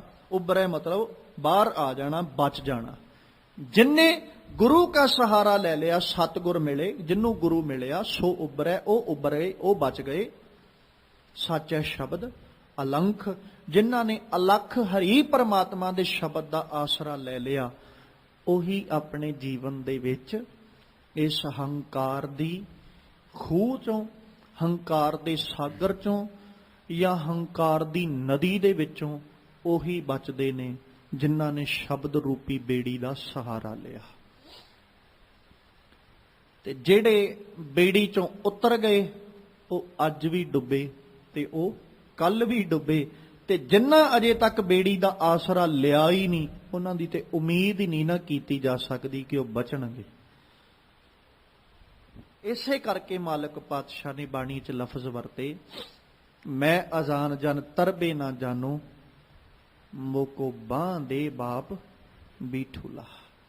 ਰੱਬ ਜੀ ਆਪ ਕਿਰਪਾ ਕਰਕੇ ਤਾਰ ਲਓ, ਕਿਉਂਕਿ ਅਸੀਂ ਅਜਾਣ ਆ, ਸਾਨੂੰ ਤਰਨਾ ਨਹੀਂ ਆਉਂਦਾ ਤੇ ਅਸੀਂ ਪਾਰ ਨਹੀਂ ਲੰਘ ਸਕਦੇ। ਤੁਸੀਂ ਆਪ ਕਿਰਪਾ ਕਰੋ ਤਾਂ ਜੋ ਇਸ ਹੰਕਾਰ ਦੇ ਹਉਮੈ ਦੇ ਸਾਗਰ ਵਿੱਚੋਂ ਅਸੀਂ ਪਾਰ ਲੰਘ ਸਕੀਏ। ਗੁਰੂ ਸਾਹਿਬ ਮਿਹਰ ਕਰਨ, ਸਾਡੇ ਸਭਨਾਂ ਦੇ ਸਿਰਾਂ ਉੱਤੇ ਮਾਲਕ ਪਾਤਸ਼ਾਹ ਆਪ ਆਪਣਾ ਬਖਸ਼ਿਸ਼ ਭਰਿਆ, ਰਹਿਮਤ ਭਰਿਆ ਹੱਥ ਰੱਖਣ। ਕਿਤੇ ਇਸ ਪੰਕਤੀ ਨੂੰ ਅਸੀਂ ਸਮਝ ਲਈਏ ਕਿ ਹਉਮੈ ਨਾਵੈ ਨਾਲ ਵਿਰੋਧ ਹੈ, ਦੋਏ ਨਾ ਵਸੈ ਇੱਕ ਥਾਂਏ। ਇਹ ਦੋਵੇਂ ਇੱਕ ਥਾਂ ਤੇ ਨਹੀਂ ਵਸ ਸਕਦੇ ਜਿੰਨਾ ਅਸੀਂ ਮਰਜ਼ੀ ਯਤਨ ਕਰ ਲਈਏ। ਹੰਕਾਰੀ ਬੰਦਾ ਕਦੇ ਨਿਰੰਕਾਰੀ ਨਹੀਂ ਬਣ ਸਕਦਾ, ਤੇ ਜਿਹੜਾ ਨਿਰੰਕਾਰੀ ਬਣ ਜਾਏ ਉਹ ਕਦੇ ਹੰਕਾਰੀ ਨਹੀਂ ਹੋਇਆ। ਇਸ ਲਈ ਕੋਸ਼ਿਸ਼ ਇਹੀ ਕਰੀਏ ਕਿ ਸਾਡੇ ਕੋਲ ਰੱਬੀ ਯਾਦ ਚਿੰਤਨ ਹੋਵੇ, ਤਾਂ ਜੋ ਹੰਕਾਰ ਤੋਂ ਅਸੀਂ ਆਪਣਾ ਆਪਾ ਬਚਾ ਕੇ ਉਸ ਅਕਾਲ ਪੁਰਖ ਪਰਮੇਸ਼ਵਰ ਦਾ ਜਿਹੜਾ ਮੇਲ ਹੈ ਉਹਨੂੰ ਹਾਸਲ ਕਰ ਸਕੀਏ ਤੇ ਸਾਡੇ ਅਸੀਂ ਜੀਵਨ ਸਫਲ ਕਰਕੇ ਸੰਸਾਰ ਤੋਂ ਜਾਈਏ। ਸਤਿਗੁਰੂ ਅੱਗੇ ਅਰਦਾਸ ਅਰਜ਼ੋਈ ਨਿਤਾ ਪ੍ਰਤੀ ਕਰਦੇ ਰਿਹਾ ਕਰੋ। ਵਿਸਰ ਨਾਹੀ ਦਾਤਾਰ, ਵਿਸਰ ਨਾਹੀ ਦਾਤਾਰ, ਵਿਸਰ ਨਾਹੀ ਦਾਤਾਰ, ਵਿਸਰ ਨਾਹੀ ਦਾਤਾਰ। ਆਪਣਾ ਨਾਮ ਦੇਹੋ, ਆਪਣਾ ਨਾਮ ਦੇਹੋ, ਆਪਣਾ ਨਾਮ ਦੇਹੋ, ਆਪਣਾ ਨਾਮ ਦੇਹੋ।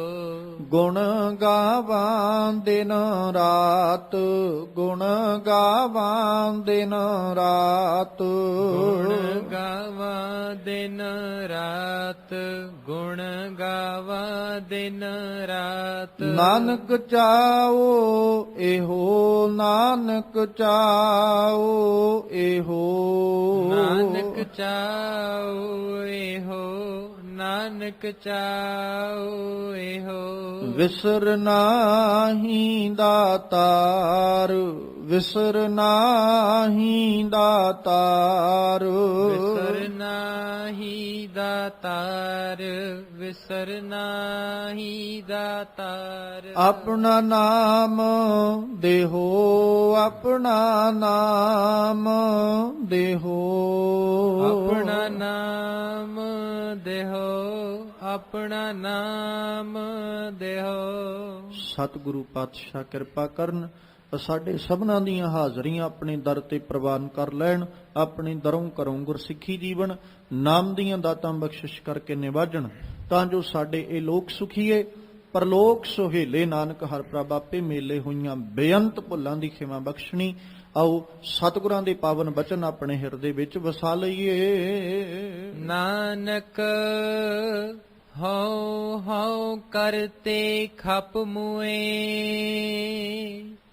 ਖੂਹਣ ਲਖ ਅਸੰਖ। ਸਤਿਗੁਰ ਮਿਲੇ ਸੋ ਉਬਰੇ, ਸਾਚੈ ਸ਼ਬਦ ਅਲੰਖ। ਵਾਹਿਗੁਰੂ ਜੀ ਕਾ ਖਾਲਸਾ, ਵਾਹਿਗੁਰੂ ਜੀ ਕੀ ਫਤਿਹ।